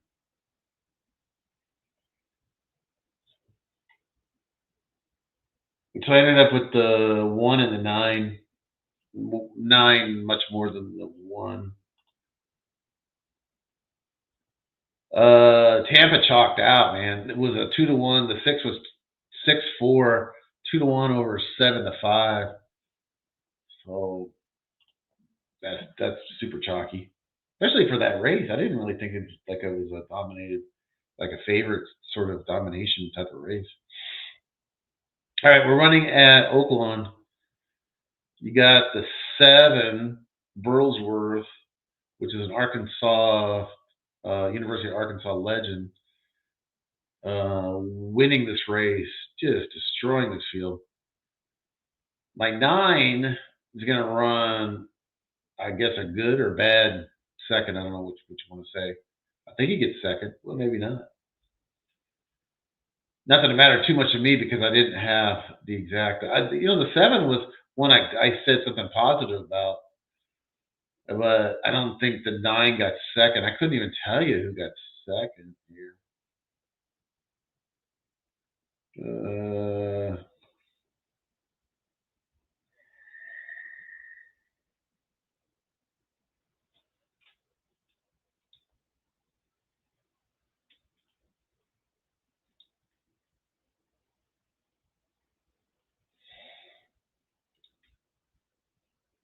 It looks like the 4? No, that's not the 4. Who the hell? I couldn't tell you got second. I would tell you if I knew, but I can't see the number on the inside of that 9 for second. Looks like the 8.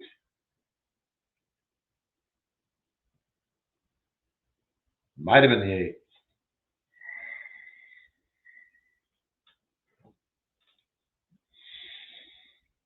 So like 7, 8, 9 was your final at Oaklawn?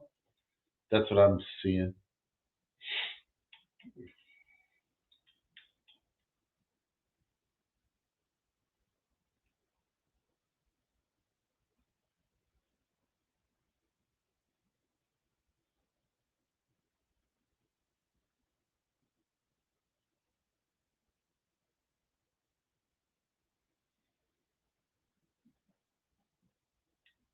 Yeah.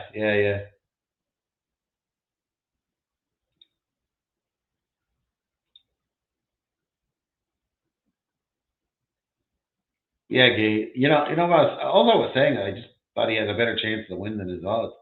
Which that's the only real reason I'd play any horse. So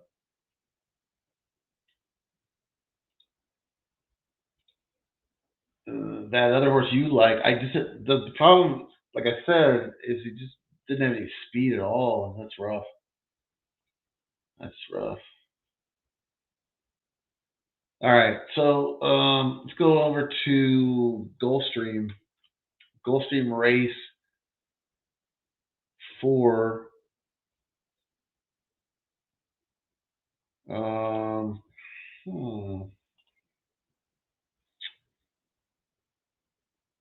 I like the 4. I like this 4. Buchero's Dude. Is it Buchero's or Buchero's? I don't know which.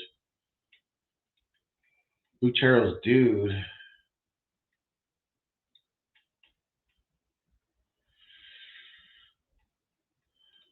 Take a little shot with him.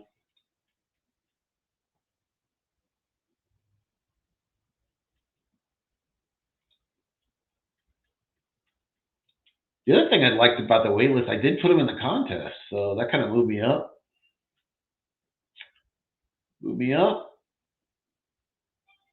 about 50 spots. I was kind of splitting the field. There's 192 in there, and I was just on my little tricycle about 88. One day I'll tell you the story about my first. I did like a little when I was about 7 or 8 years old. I did like a little BMX. This was like before BMX really racing, and I thought I was like hot shit. I thought I was I was like the best little like BMX rider in our neighborhood. Then I got into this one thing at a boys club, and it was on the other side of town. Oh my god, I got completely undressed there. I just was end up like, and it was like a big wake up call for me. Whew. Still stinks to this day. My ego was bruised. Anyways, so that's why I kind of equate to some of these horses, like in their little stable with their little buddies, in their on their little meadow, they're really something else. And then when they get in these races, I think the horses do know, if they're getting their ball stopped in these races.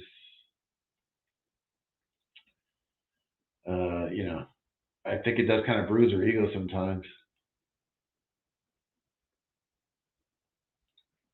That's a good question that we should post up. Maybe do the horses know when they win, or I think they do. I think they do. Now, some people say they just run, to run. Uh, I think they know when they win. At least some of them do. I think most of them do. I don't know. Can't interview them. Maybe someday they'll have that technology. I know they can communicate with dolphins.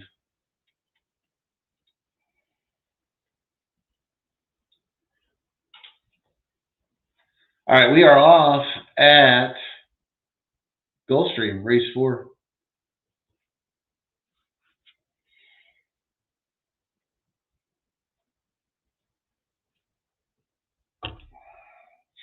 Then after this race at the 4th race at Gulfstream, we got 8 minutes until Keeneland race 4. So we got a little break in here.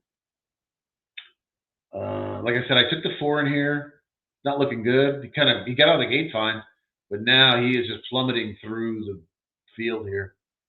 He got cooked up. Pretty fast pace. 22.6 is pretty smoking.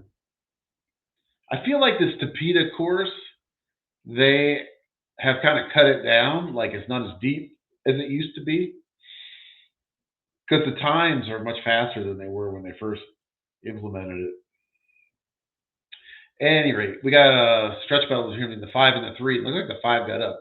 Looks like 5-3 at Gulfstream race 4.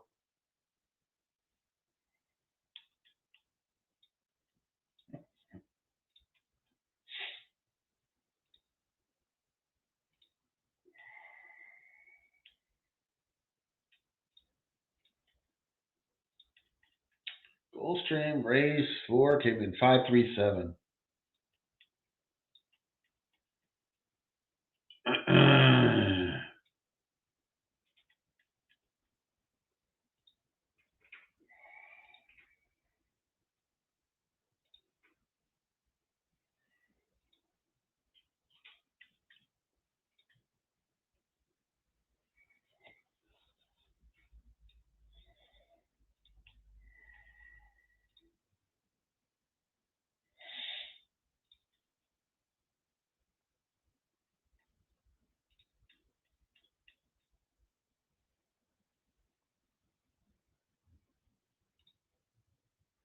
Argentina.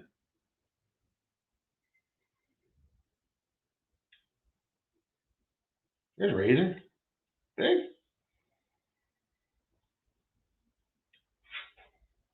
RazorSharpPicks. I told you he follows the chat and he's not doing the show most of the time. I don't know all the time. He does.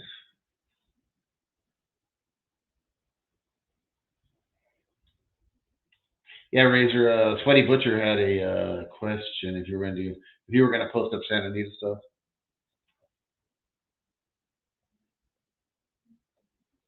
Santa Anita's got they got a long. See how many races they got. They got 12 races at Santa Anita. Last race is at 8:48 Eastern. It's a good one too. It's like 6.5 on the turf down the hill. Got some stakes races here. Santa Anita's got a decent card. Not so much in the first. Well, they got 8 horses in the first one. Then it kind of gets rough.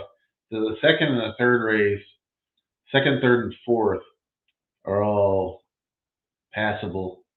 You might want to just go get some lunch or something, and then come back in an hour and a half. Then the fifth, after the fifth, it gets a little better. The sixth race is six horses, which is not good. Seven's all right. Big field. You got the I don't know. This is not the Cincinnati Derby. You got another stakes race. You only got six field in the 11th race. Then 12th race is good betting race.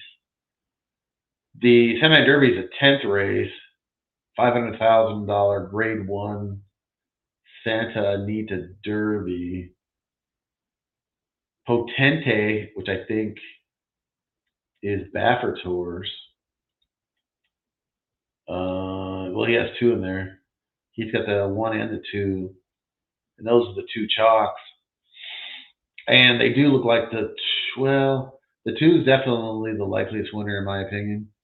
Then you got the five, not so bad in there. So happy. The five.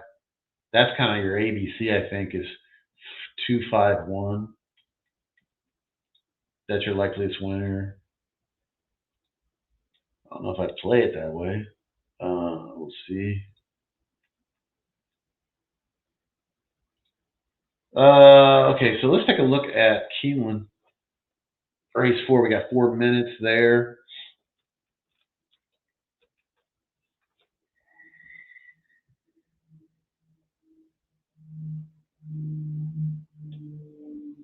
Keeneland, race 4.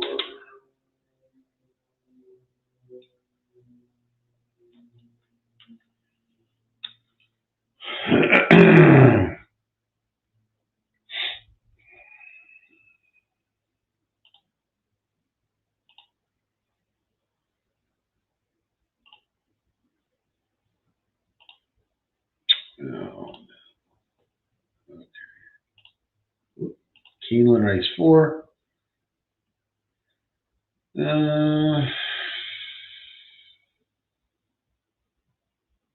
like the 13 a little bit. Twirling Daisy. I had it marked and I like the price. 13 Twirling Daisy is the only first time starter in this field. Gets the services of, is it IRAD? No. Oh, they made a change because it's listed here as IRAD, but it's not IRAD. It's Axel Concepcion, which I don't mind. I think I like him. Axel Concepcion. He's a young guy. He's definitely a good rider.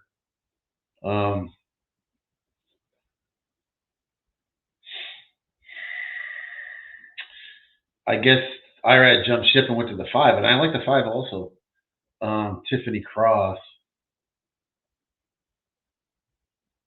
I like the 5, Tiffany Cross also. It's got a little more speed. I get why. He could do. He's much more versatile from the pace standpoint. That 5, at least on paper. The 7, Island Girl, I do like also. So I like the 7 probably the best, and then the 5, 13. So 7, 5, 13.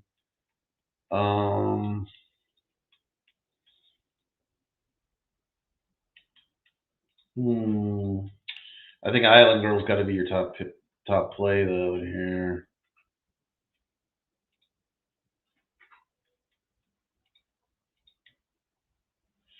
Also, the 13's got that outpost there, a wide post.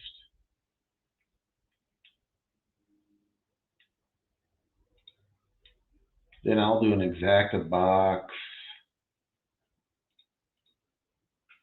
with those 3, 5, 7, 13. I will post that up in the chat. Shout out to the chat.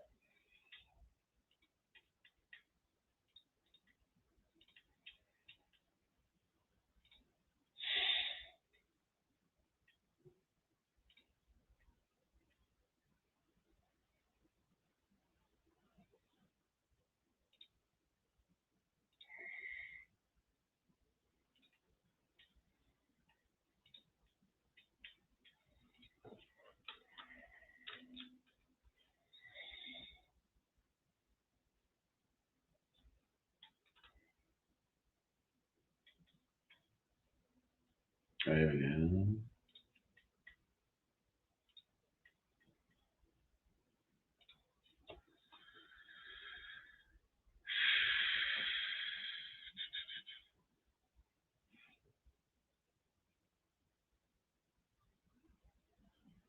Yeah. I think, yeah, 7's my top pick. And I believe they are off. Yeah, they're off at Keeneland, race 4.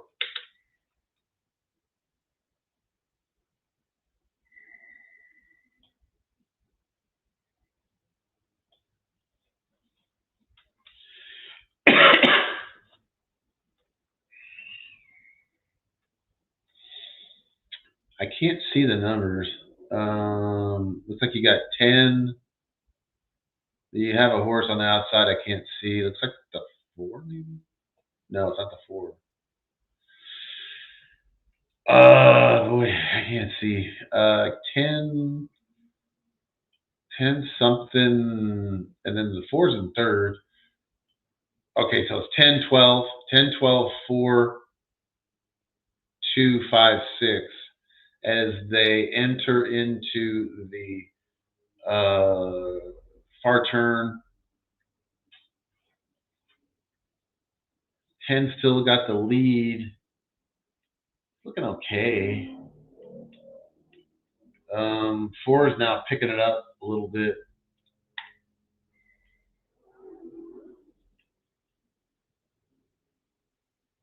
And now the 10 has still got the lead. The 4 is making a run on the outside. The 4 is going to take over the lead in deep stretch. It's now 4, 10, 2.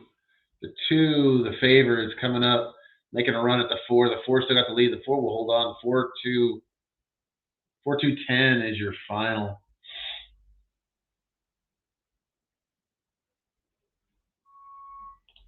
Got kind of favorites there. Never saw the 7. That's a little surprising. I thought the 7 will add some real positives, but don't see. Never saw him actually in the race. Nah, I see him. He's way back there. I mean, he's getting urged on. He's actually making up some ground, but never really got in the picture. I suppose he ran 4th. Like 4, 2, 10, 7, 9. Yeah, I mean, that's literally the definition of too little, too late. All right.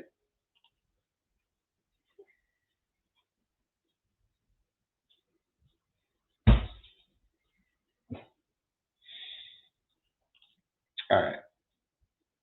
I think it was the 3 favorites in the top 3, not in order.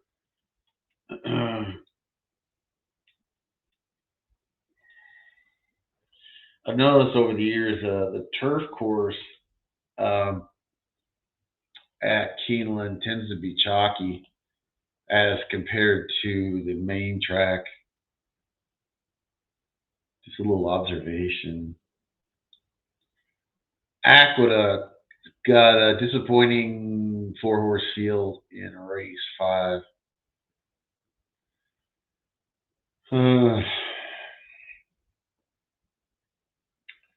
So that's a skip. I'm gonna skip that one. I don't know what to tell you. In the 7s, 1 to 2, he looks like he's about a 70% chance of winning, but that's hard pass for that race. Much better races to look at here.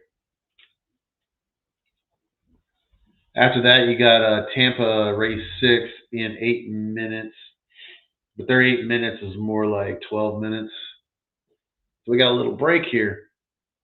I think I'll take my union break. I'm going to grab some more liquid refreshments, and then I will come back.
Okay, I'm back.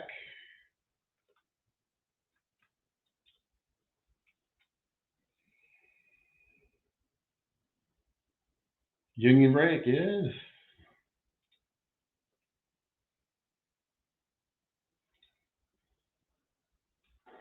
Union break. Got my Union beer. There you go. I like these. These are the Kirkland, which is Costco brand lager. It's from a microbrewery in Portland, Oregon, called The Shoots. Well, I don't know if I'm saying that right. It's a French word. It's like DESSCHUTES. The Shoot. I don't know. Probably how you say it. It's good though. Excellent. It reminds me of a beer, another beer, but I can't picture it.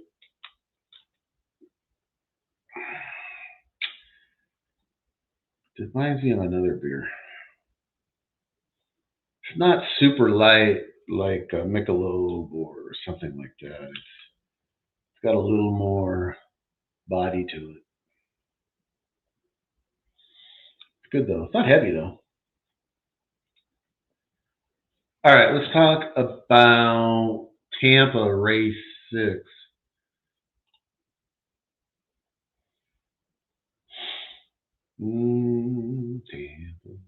Tampa Race 6. Let's go.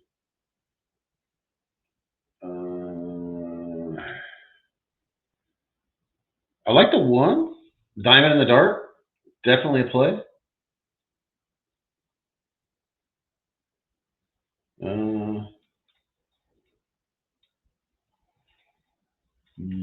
Wrong button. Okay.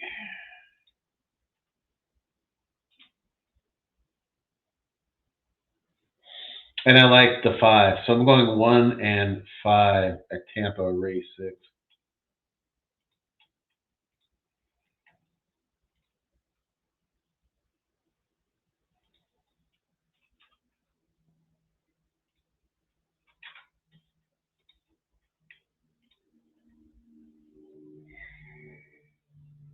We got 2 minutes until not Tampa, Oaklawn.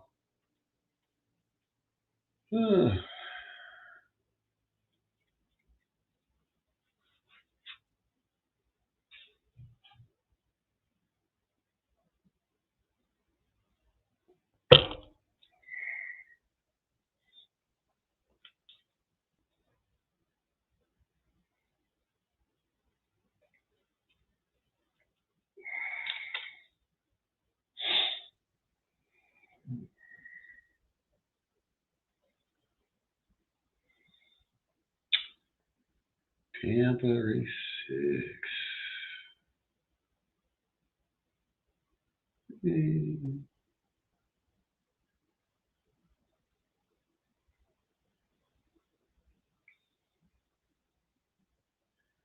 All right, they're loading at Tampa. I don't think I'm going to be able to call this one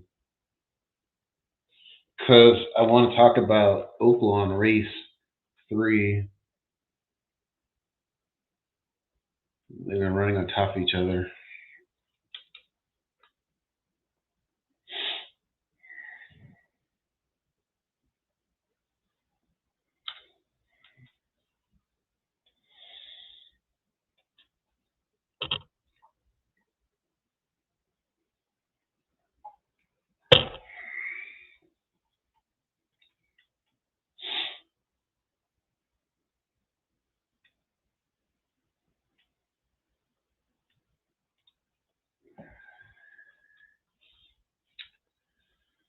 Oaklawn.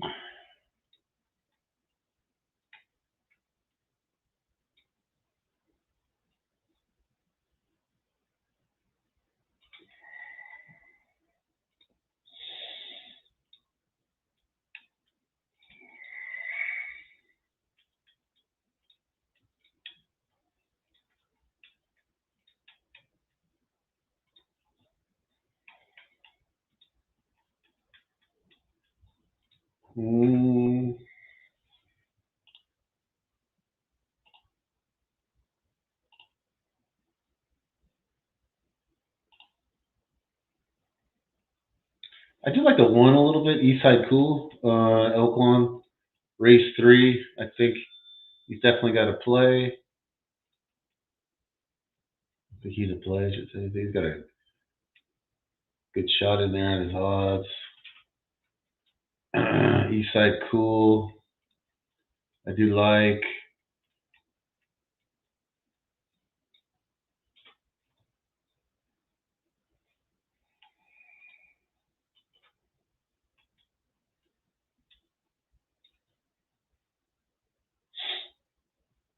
I like the 4 a lot, though. Icarus.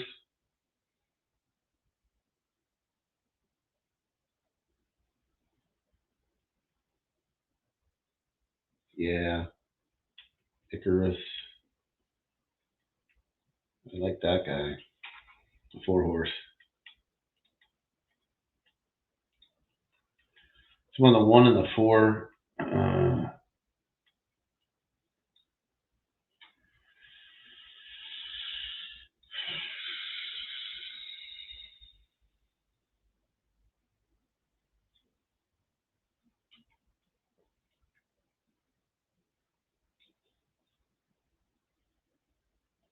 I like the 8 Treble Clef. I mean, it's a little short price, but definitely a player in here. The Giovanni Franco sighting. Oh boy, escaped from Southern California. All right, well, we have Gulfstream now coming up on top.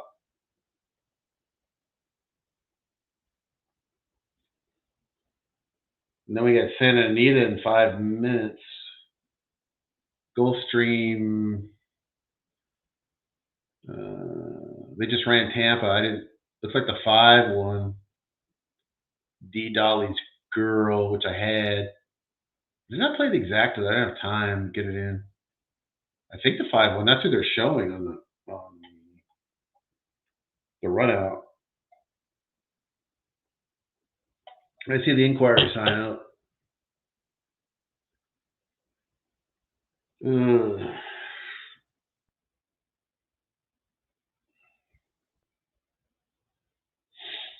think I'm going to skip this Gulfstream race, a short field. I think we got 5 horses in there. That's going to be a skip.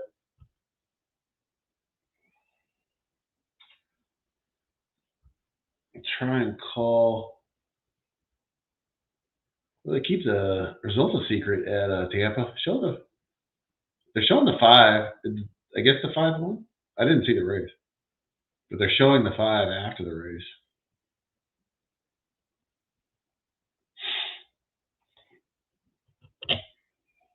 Yep, 5, 8, 1. That 1 got second or got third.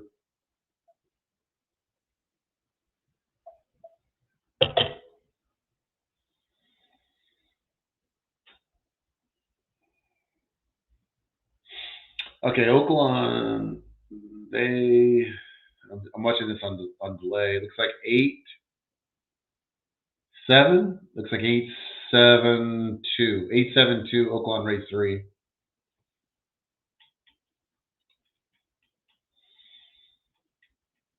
So we had the winner, the 8 Treble Clef. I didn't get a chance to bet the exact. I would not have had it though, because I had the 1, 8, 4, kind of in that order. They are walking up the hill at Santa Anita. It says 4 minutes. Probably 5 minutes until that goes. We did cash the winner at Tampa race 6. I have no idea what this inquiry is about because I was looking at the Oaklawn race. I did not watch the Tampa race 6, and Gulfstream is off. That was a race I skipped. I can talk about Santa Anita first, though. I have a lot of Santa Anita fans in the chat.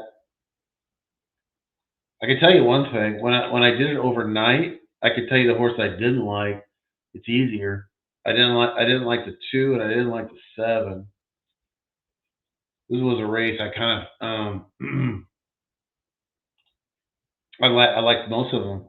There's an 8-horse field in this first, so it's not that bad of a field size perspective, but it's been a real fucking problem for Santa Anita. And a lot of other people that matter have really criticized their operations and the promises they made. Anyways, the 1 and 3 I think are worthy of a bet, but they're short priced. I like the 4. The 4 is not bad either. This is gonna be a situation where I like them all almost. Jesus Christ. I don't like the 5 though. I can throw out the 5. He's underpriced. The 6. The 6 I don't like. Get rid of him. And then you got the 8. 8's one of those is on the border, maybe not. But I do like the 1, 3, 4. 4 is the only one with any kind of price there though. Bears board. The 8. 8 looks okay. It's probably my 4th pick. So I'll go 4, 3, 1, 8 in that order. It's Santa Anita. I think the 4 is live here. Alexa, stop. Alarm set. Okay, so I think you have to take the 4. Get the 1, 3, maybe.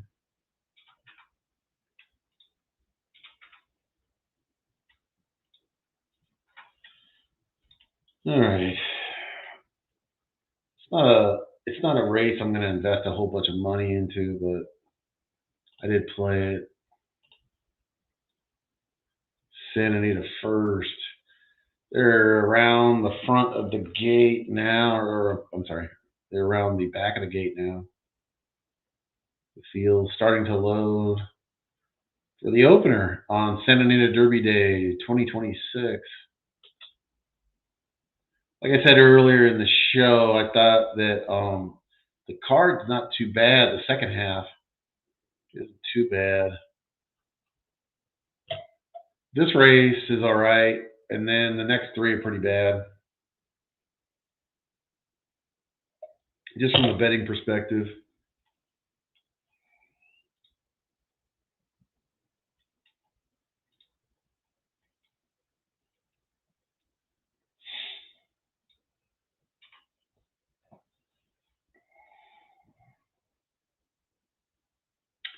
Then Keeneland, 8 minutes.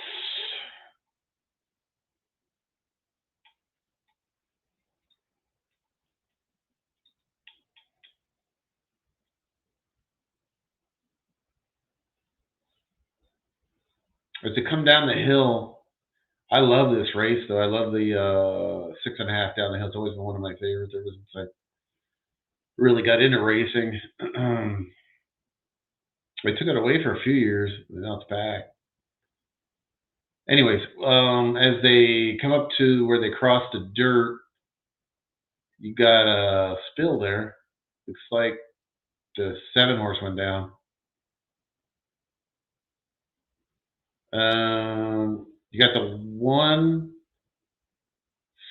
3, or 3's got the lead. You got the 1 coming up and taking over the lead in the deep stretch. You got the 1, 6, 3 is your final. 1, 6, 3. The 7 Cosmic Heat, I don't think is going to survive this race.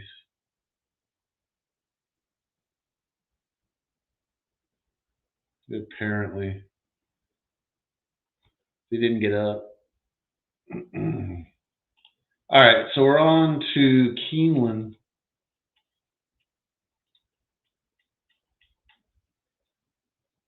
Keeneland, oh, the jock's up.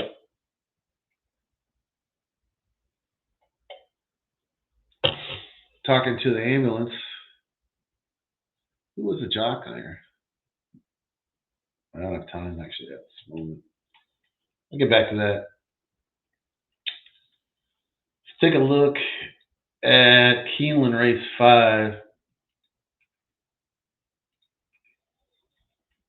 This looks like a very wide open race. This is like the Keeneland we know and love throughout the years.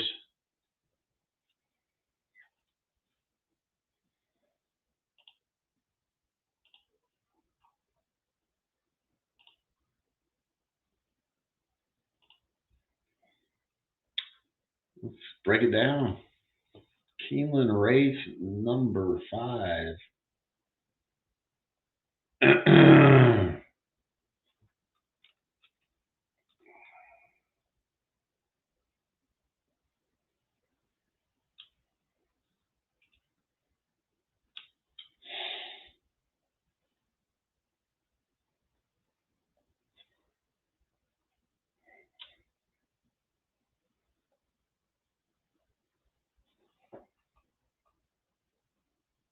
The 10 is your prohibitive favorite, Prater. I don't see a lot wrong with him, obviously, other than the odds. I think he's a little bit too. I think he's a little bit over bet here, which may open up some other opportunities. And I do like the 12 also, UW. That's one that is definitely worth a bet in here. And I think that'll be my top pick. I mean, you got Razor Sharp Works on the Razor Sharp Network. UW with Morales is the pilot. Trainer Alexander Ortiz.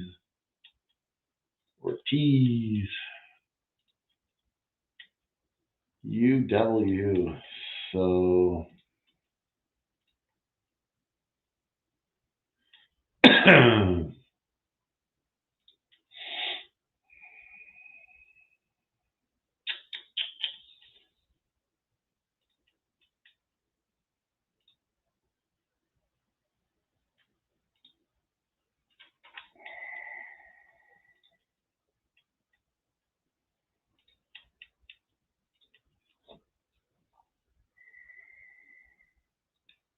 I'm gonna kind of take a scan through these horses real quick on the Keeneland 5th. 6 horse.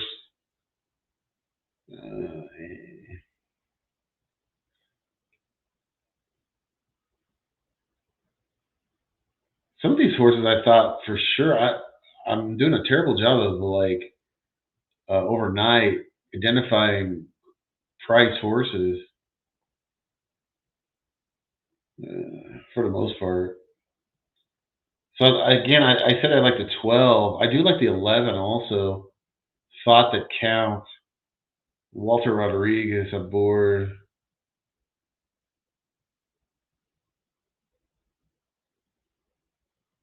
The 11. 11's a bomber. He's not that bad. No, he's not.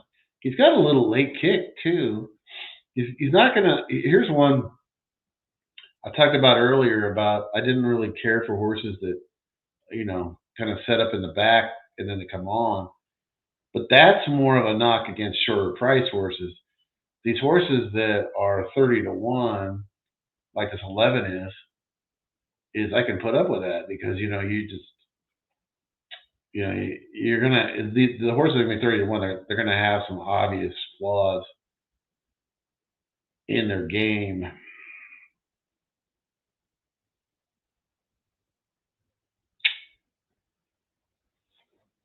What does Equine Edge? Equine Edge have anything good about the 11 or 12? Let's take a look.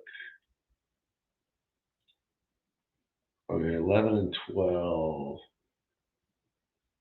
Yeah, they like the 12. UW over on the EEML. They got them at 8. I don't see anything good about the 11 though.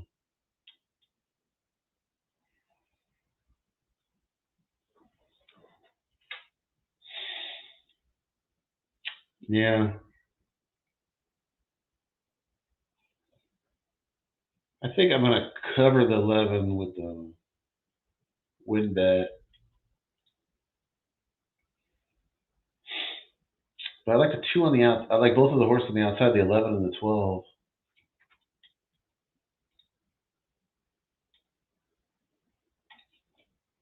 More so the 12. They just got more positive.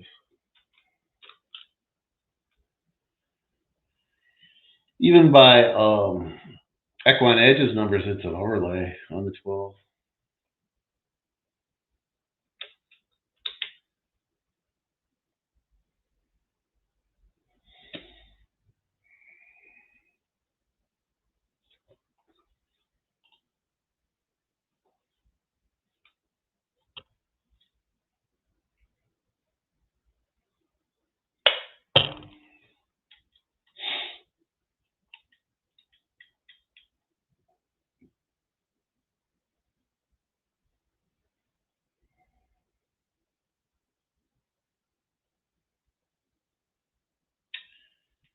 Las Carreras, okay, the races, the horse races, Santa Anita. I don't know what Nit to Par is. I don't know. I know all the other words. I don't know what Nit to Par. Yes, okay, good job, Wally. Good job, Wally. Wally's doing all right. Cashing.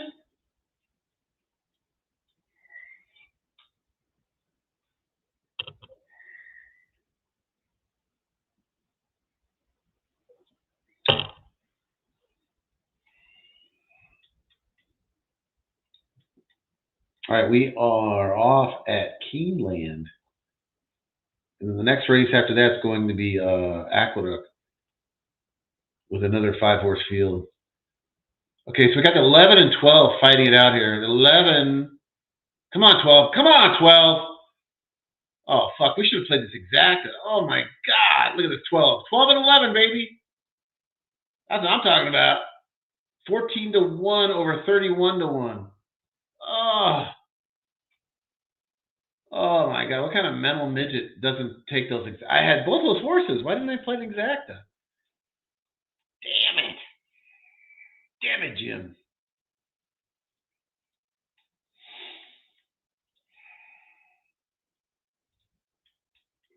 That's why we're here. That's good shit right there.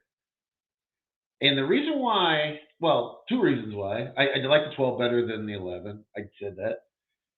And I thought that 11 was actually going to win. I think the 11 actually pulls ahead of this 12 about halfway through the start. I'm watching the replay. Yeah. Although the 10's really fighting there. That 3 to 5 bullshit on Prater. And then the 12 wins. It's because I had the 12 in the contest, too. Oh. Dun, dun, dun, dun. Ooh, this is going to be an interesting day. I just made this day more interesting.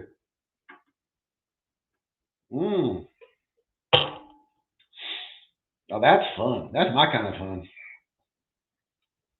Let's go. I'm not even going to bitch that much that I didn't have the exacta because I had the right horse in the contest, and I did have way more win money on the 12 than the 11 too.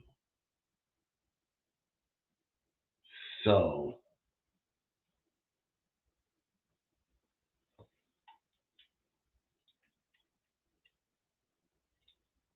thanks, Razor. Yeah, baby. Thanks, Wally. Yeah. Let's go. What did he end up going off at? What was his final? I'm showing 8-1, but that doesn't sound right for some reason. Refresh. Yeah, 8-1. Why did it say? I could have swore on the screen it had a higher odds, 11-1 or something like that on the 12th. Or was I just dreaming?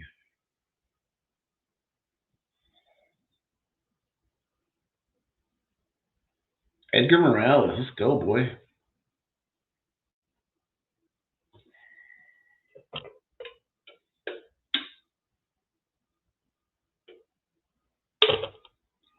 Okay, 13-1. I see. I wasn't dreaming. So it was 13-1 over 31-1. I want to see. Did somebody like take my advice at all and get that exacta? Because I kind of feel like I don't feel bad. I just said that because I was trying to put him in the contest, which I did, which is good. It's way worth more. But I am seriously curious. Like, if I'd just had a little more time, I would have put that exacta in. Even for like a $5 exacta, it's gonna be fucking stacks. It's gonna be stacks, baby.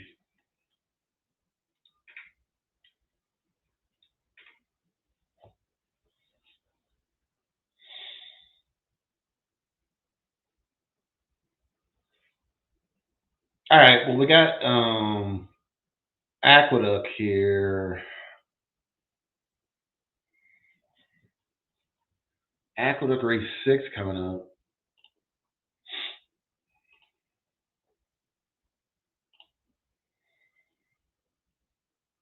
Yeah, I don't really see.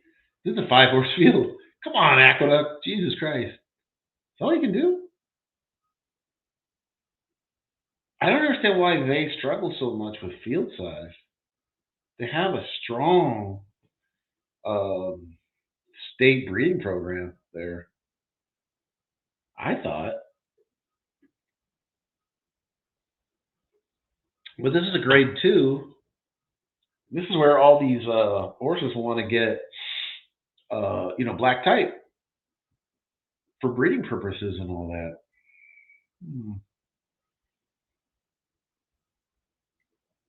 I don't even have an opinion here, really. I mean, the 2.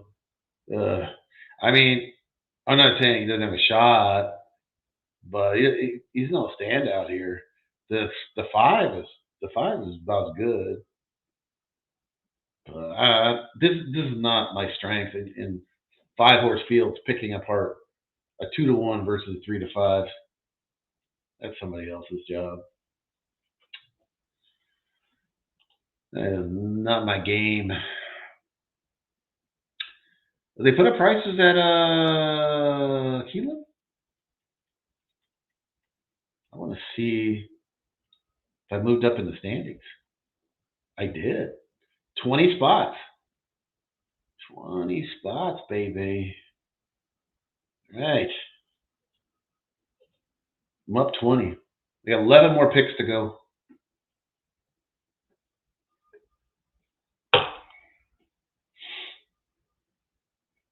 $11 picks to go.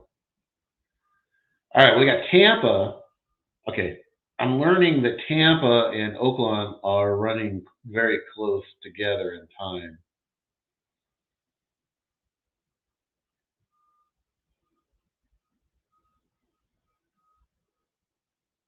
And then right behind that is Gulfstream. So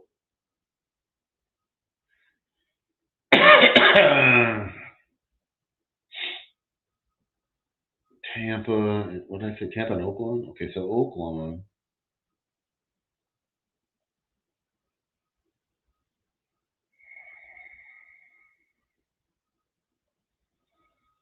Okay, here we go. Tampa. Now refresh one. I think the ADW is sluggish today. And I mean like sluggish in like they're not updating their odds with like the video. So I guess what I'm saying is you got to like go by the television screens if you have those rather than their soft on their website. They're not updating. They're not keeping up, I should say.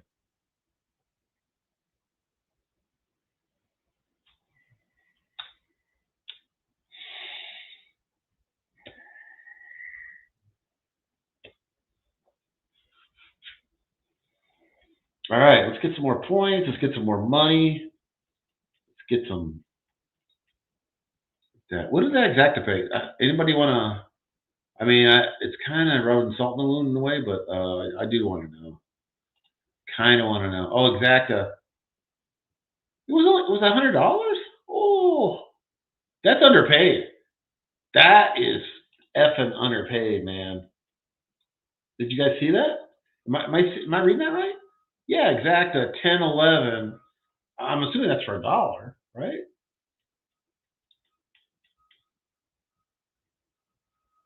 Oh, I don't feel as bad now. Oh, now they're changing the odds. Oh, did they like disqualify somebody?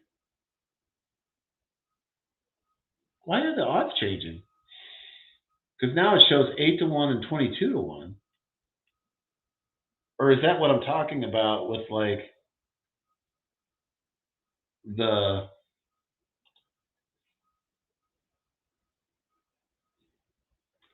with like the ADW being so laggy? Because they were clearly showing 13-1 for the winner, and now they're showing 8-1. But it's posted. I'm confused. I'm very confused.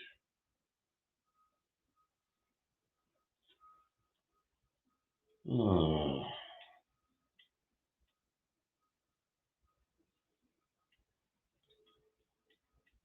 Okay. I don't have time to talk about it. We got Tampa, race 7. Let's look at it.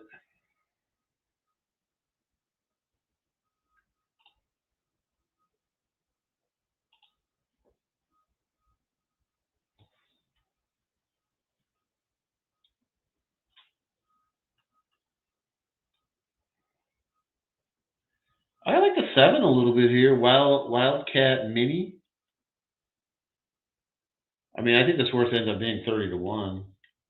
But maybe I'm too optimistic in that way. But I think he's worth a bet.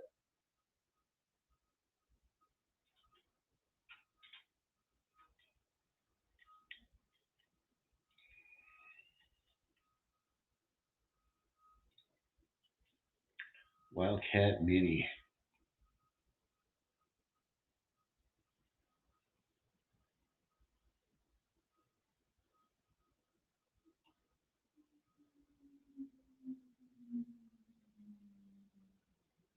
What else? We have a looks like a 3-5 favorite in the 9 at Tampa. You know what? This race is it looked kind of good on the surface, but I end up passing, and then let's go on to Oaklawn. Although I would say, and I said this before, and I said this over the years, Oaklawn, when they get sloppy, they end up being chalky. That's one track. It's a great track when it's dry, but when it gets rainy, it seems to get very chalky. I mean, I hope I'm wrong because I'm going to still try to play it, but it is a track that tends to do that. I mean, some people say, well, of course, because a lot of horses scratch, and smaller fields breed smaller prices. But, all things being equal, I still think it gets chalkier when it gets wet.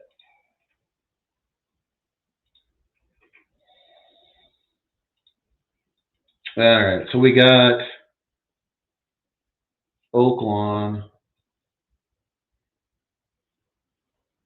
I'm going to take a look at. Gulfstream race 6. I'm probably going to skip that. That's a 6-horse field. I didn't even have anything marked down for it, so that's probably going to get kind of squeezed out here. Flat out, the number 1. We're talking about Oaklawn race 4. I think is one of those horses kind of on a borderline play. I'll probably include him.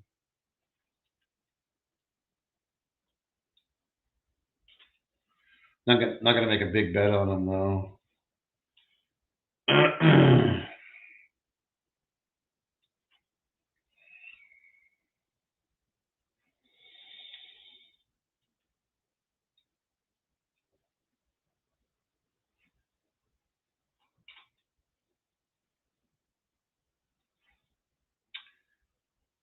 I think that may be my only bet. A small bet on the 1, flat out.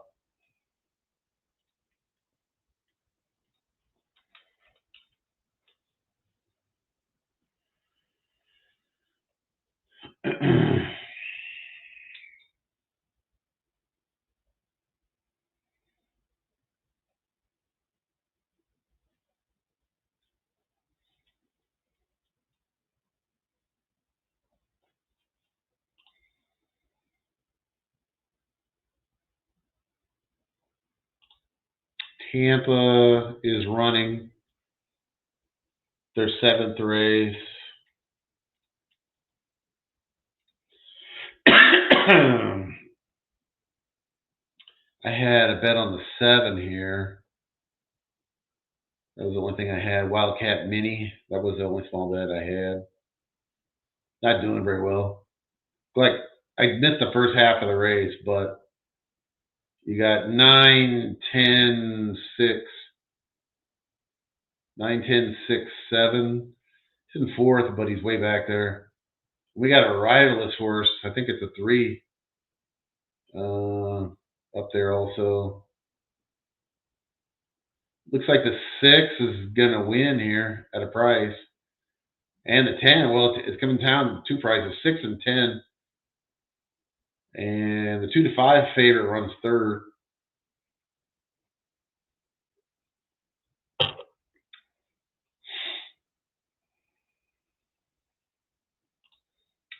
They are meandering towards the gate at Oaklawn race 4.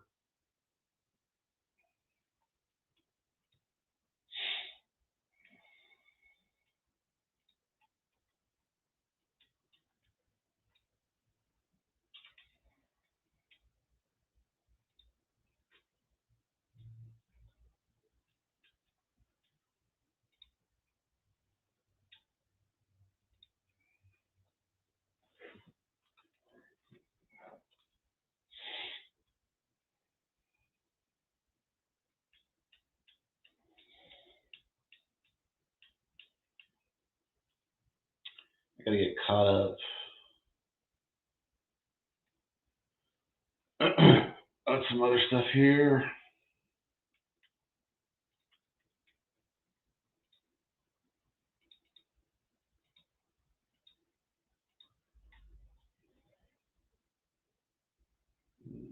From Keeneland. We got 7 minutes to Santa Anita race 2, and then 15 minutes to Keeneland race 6.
All right, let's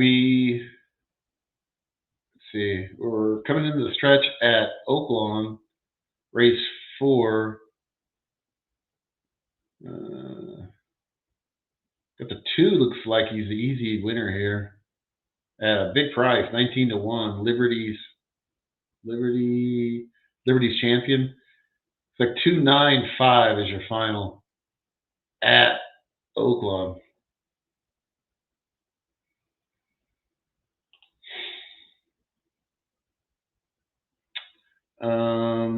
Gulfstream is about ready to load.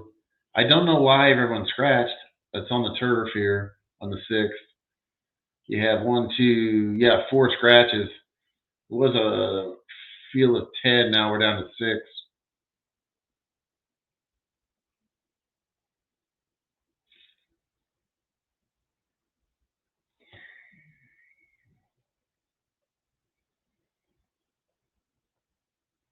Got Gulfstream and then Santa Anita. Santa Anita race number 2.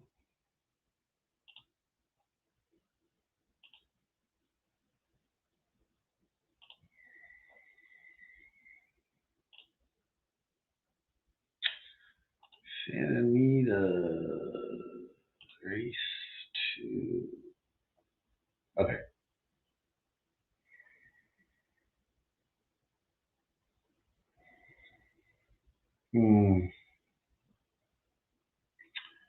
Yeah, I don't really see a lot here. I mean, maybe the 2 Deer District. Maybe at Santa Anita, race 2. Deer District.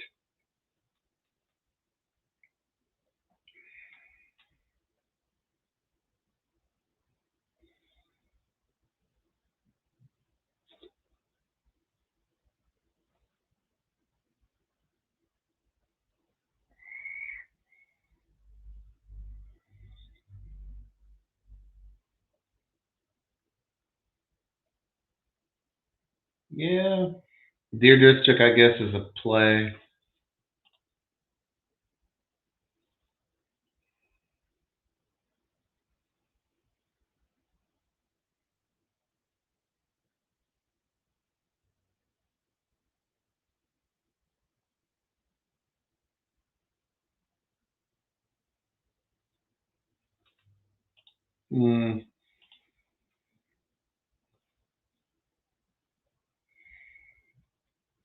Armando Ayuso.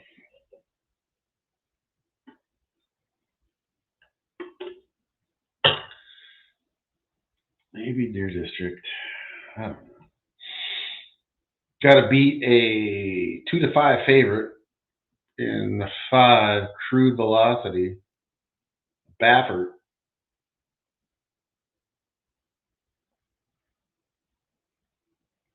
Thought about the 6 Santarana.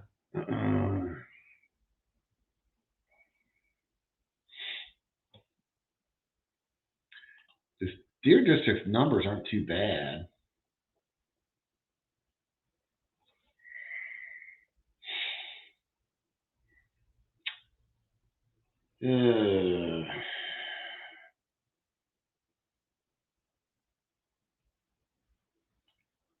Yeah, it's one of those ones, kind of tough.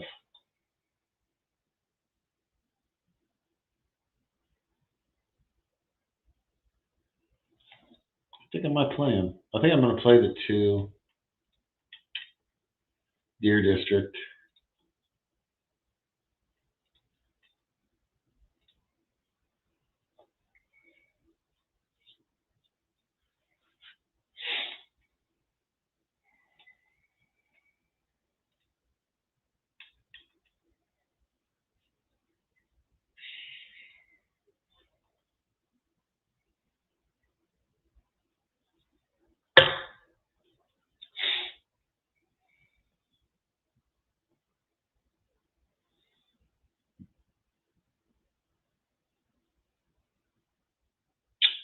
Then you got Keeneland race 6 in 7 minutes.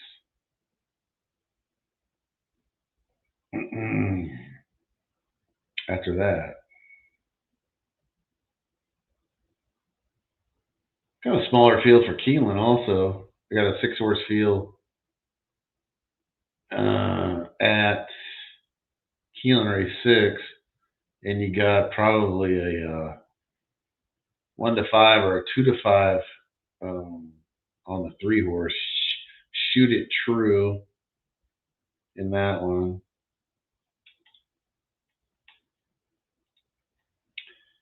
At any rate, they are loading at the Great Race Place, Santa Anita.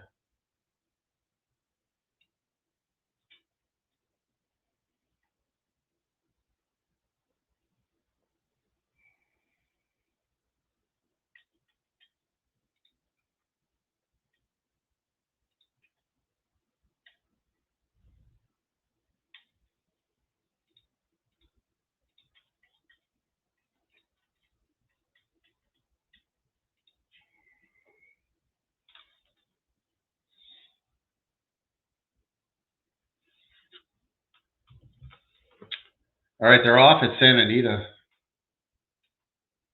The 1 is shot out to the lead. 5 is right there, though. That's that 1 to 2 favorite. It's moving in. The 2 has been on the rail.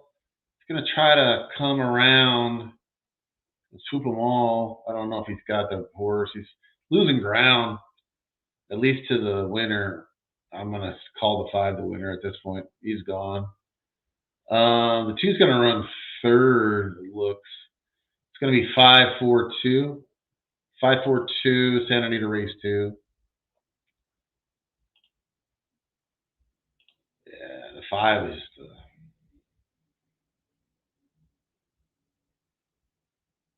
that's the stakes horse. This is one of those races, those optional allowance racing, where you can drop in basically any kind of horse, and you're eligible to run as long as you carry the extra weight.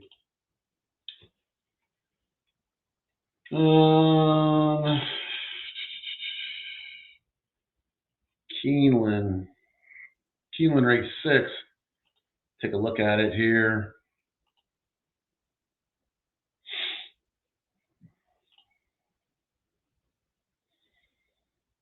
Ooh.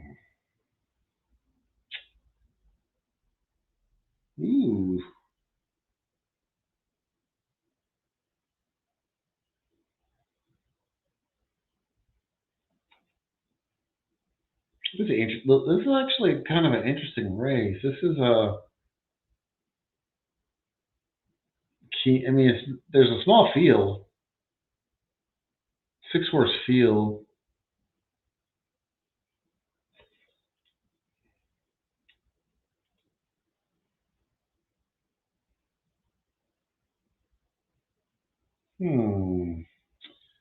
I kind of like this 1. I like Rosado. I do. I think I'm trying to figure out if I like the 6. The 6 is getting bet. Definitely 9-2.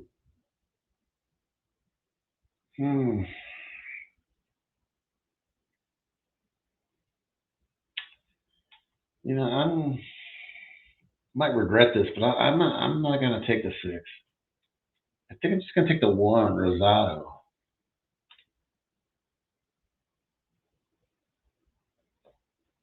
I think that horse is better than 10-1.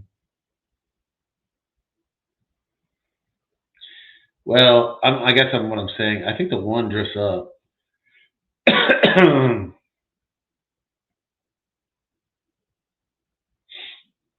But then if I say that, who is it that's going to get bet more than they already are right now? The 3? If the 3 gets some action, it would raise all the other ships in the harbor.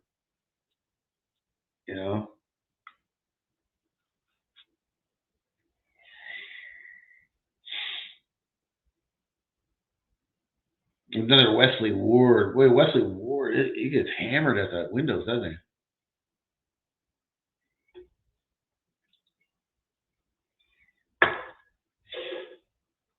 He's the opposite of the secret.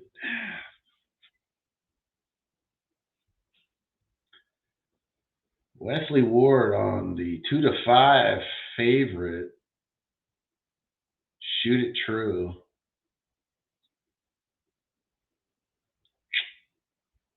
Rosado.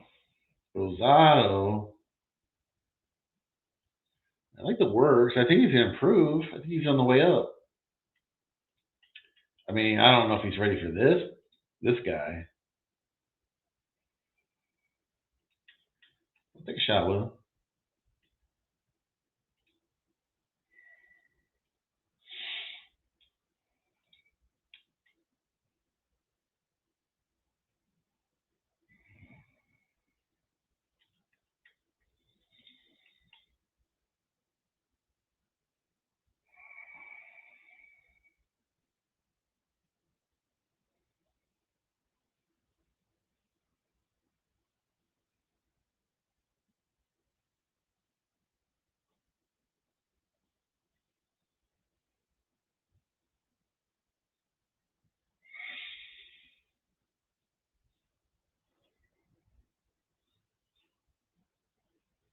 Rosado.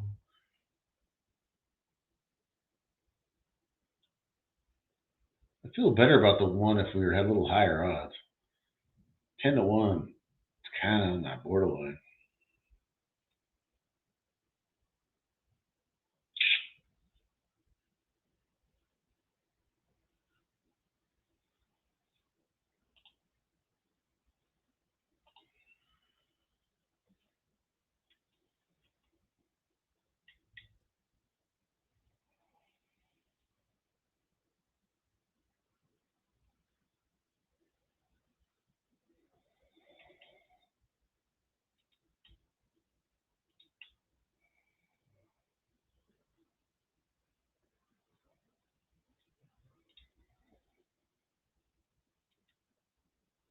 All right, we're loading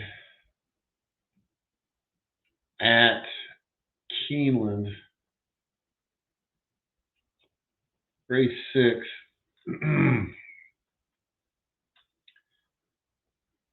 The 3 is 1-5 now. Oh, the 3 busted through the gate. Oh, yeah. Put it back in. Don't let him get away.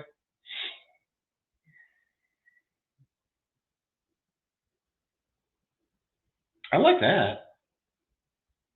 I like the 1-5 being compromised.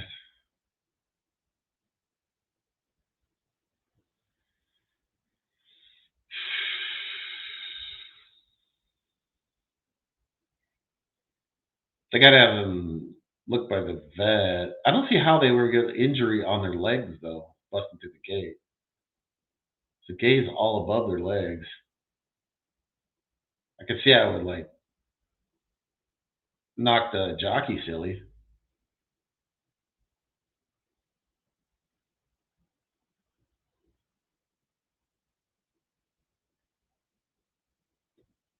All right, we are off.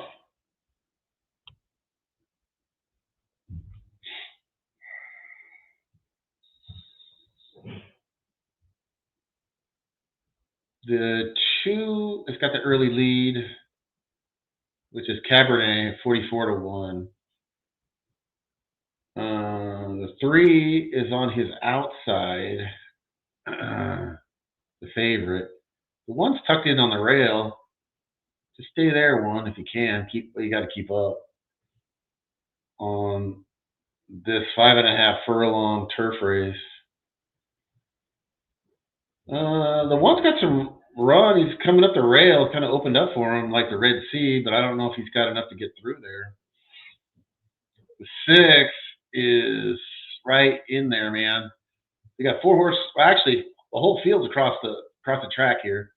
The 1 is kind of there. The 5 is going to be your winner, though. Oh God, 5-3-1.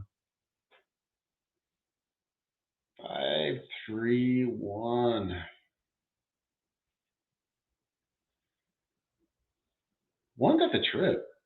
One did not have it late, though. The last 200 yards were just really a little rough.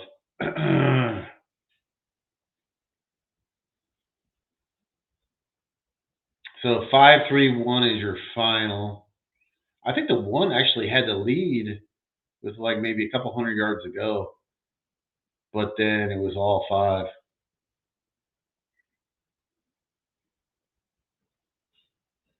And I don't really give the 3 much credit because I think the 3 just went by the 1 and was just dying, sucking air. The 1 was sucking air in the last 200 yards. All right, so we got an Aqueduct race 7. This is the first race they've had more than 7 horses. I can tell you that. That being said, I do like Aqueduct. It's just I don't like them not having any horses in their races.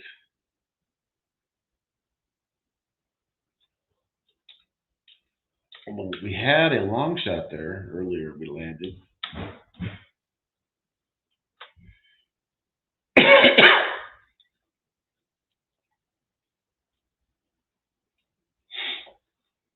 This is a race nobody really jumped out at me.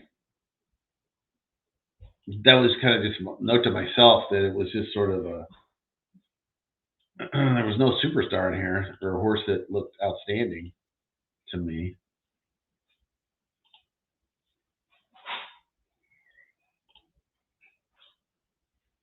It was just my view from 30,000 feet.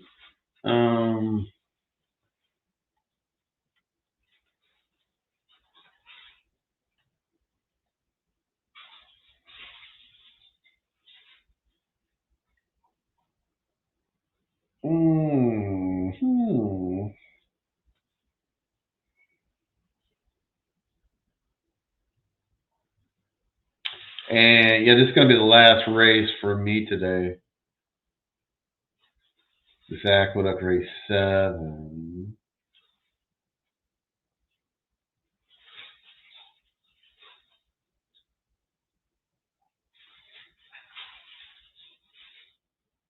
I like the 9 here though. I like Daniil. Not the biggest price, but 7-1. I like that one. Rogue the 7, Rogue Justice. I don't mind. Somebody's scratching though, apparently, or else they're adjusting the saddle. Either they're taking the saddle off or they're adjusting the saddle. Looks like the 2 horse.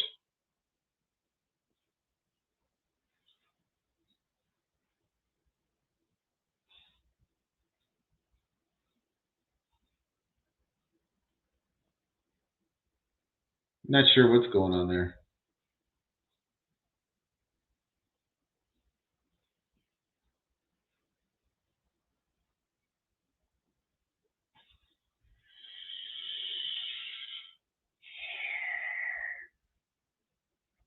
But at any rate, I think the 9's a play.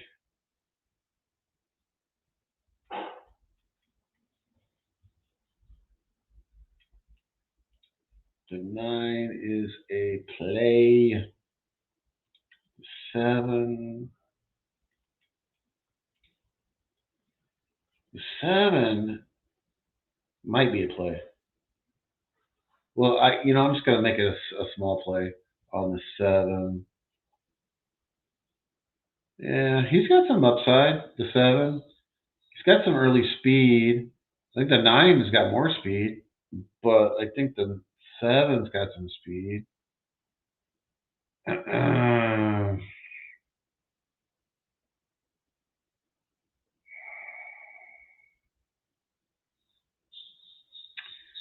Both the 7 and the 9 got pedigree. That's good.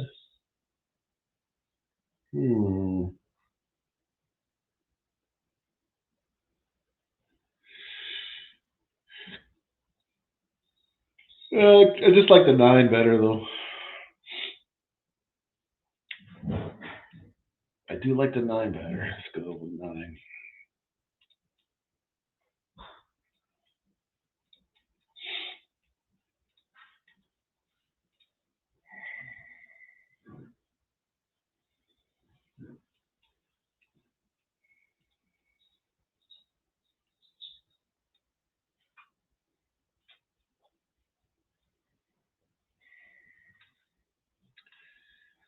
So evidently they're not scratching the 2. Got the gate crew doing a saddle adjustment, which is interesting. I didn't know that was in their job description.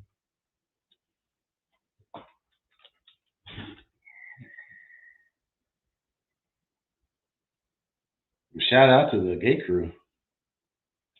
Multitasking.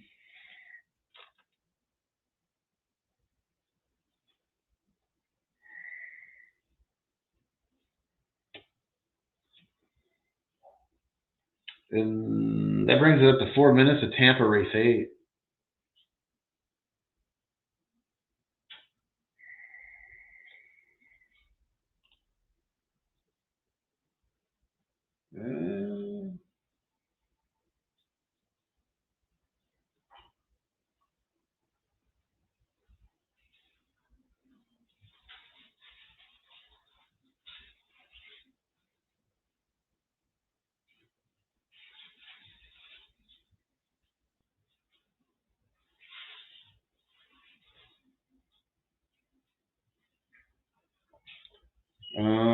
I guess if I was going to play like a 3-horse box, I would go 9, 7, 11. I don't know. 11. 11 ought to be the favorite. It's basically the favorite, though. It wasn't hot on the 8, although it doesn't look terrible. It's like the favorite here is one of those. It's like you start eliminating horses and you end up with like the couple, like the 8 and 11. But then I don't think you can eliminate the 9 and 7, so that's why I went with them. There's a lot of parity here. All right, we're in the gate. I don't know if I can be able to call this race in its entirety because Tampa's coming up now. And you know when Tampa's coming, you know that means Oaklawn's coming right behind it.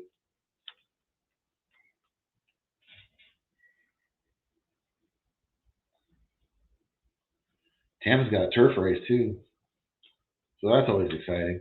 Their turf racing's wild out there. Get some wild prices. Dirt racing, not so much. Kind of the opposite of Keeneland. Okay, so we are loaded up at Aqueduct. I won't be able to call it. I want to take a look at Tampa.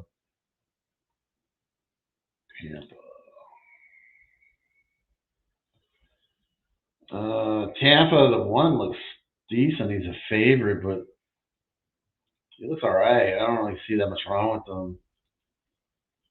I think I gotta include him in your exactas and stuff. Journeyman.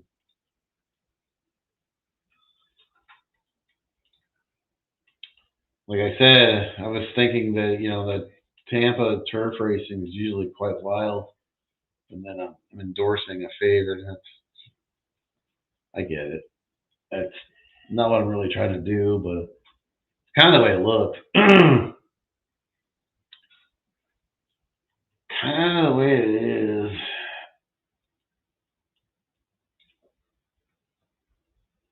I don't mind the 3 drama chorus. That's a price horse. That's a 15-1 type. That would not surprise.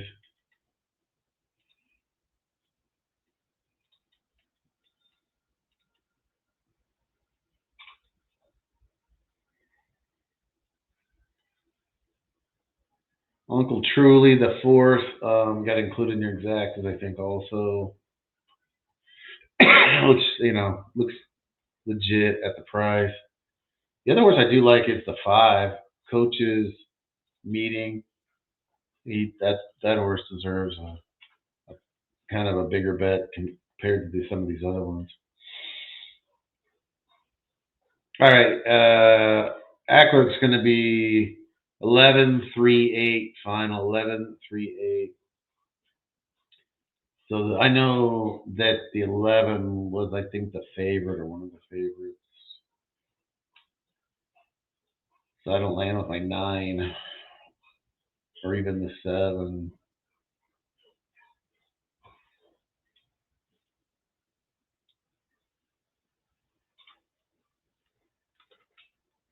Are we approaching the gate at Tampa?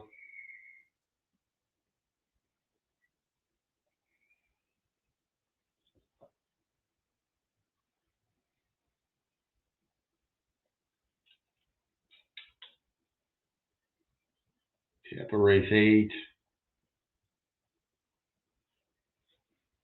Tampa race 8 is a mile and 16th on the firm turf course. The claimer, purse of 30,000. Let's see, the 11. There's some other horses in there. The 3 kind of made a little bit of a run. The 3 was a horse that I was looking at. I thought was a little underpriced.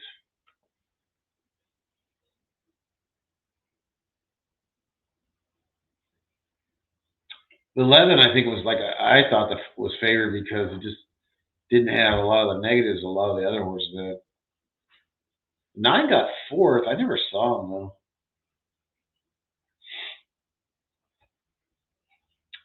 All right. Well, at any rate, we got Tampa loading, and then we got Oaklawn race number 5 coming up.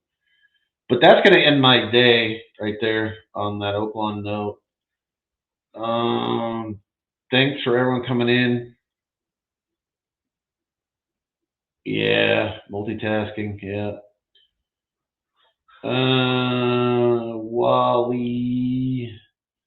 Oh, yeah, Dennis Garcia. I didn't even see that. I'm sorry. Shout out to Dennis. We had Don Johnson in here earlier.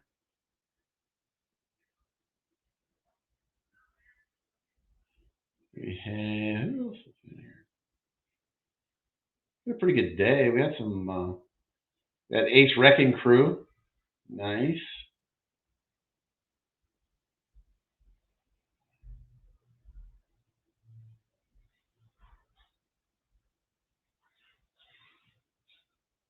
We had Razor, of course. Oh, we had in the house. I did not notice that. Nice, man. Gatekeeper. All right. Like I said, Don Johnson was here. Sweaty Butcher in there earlier.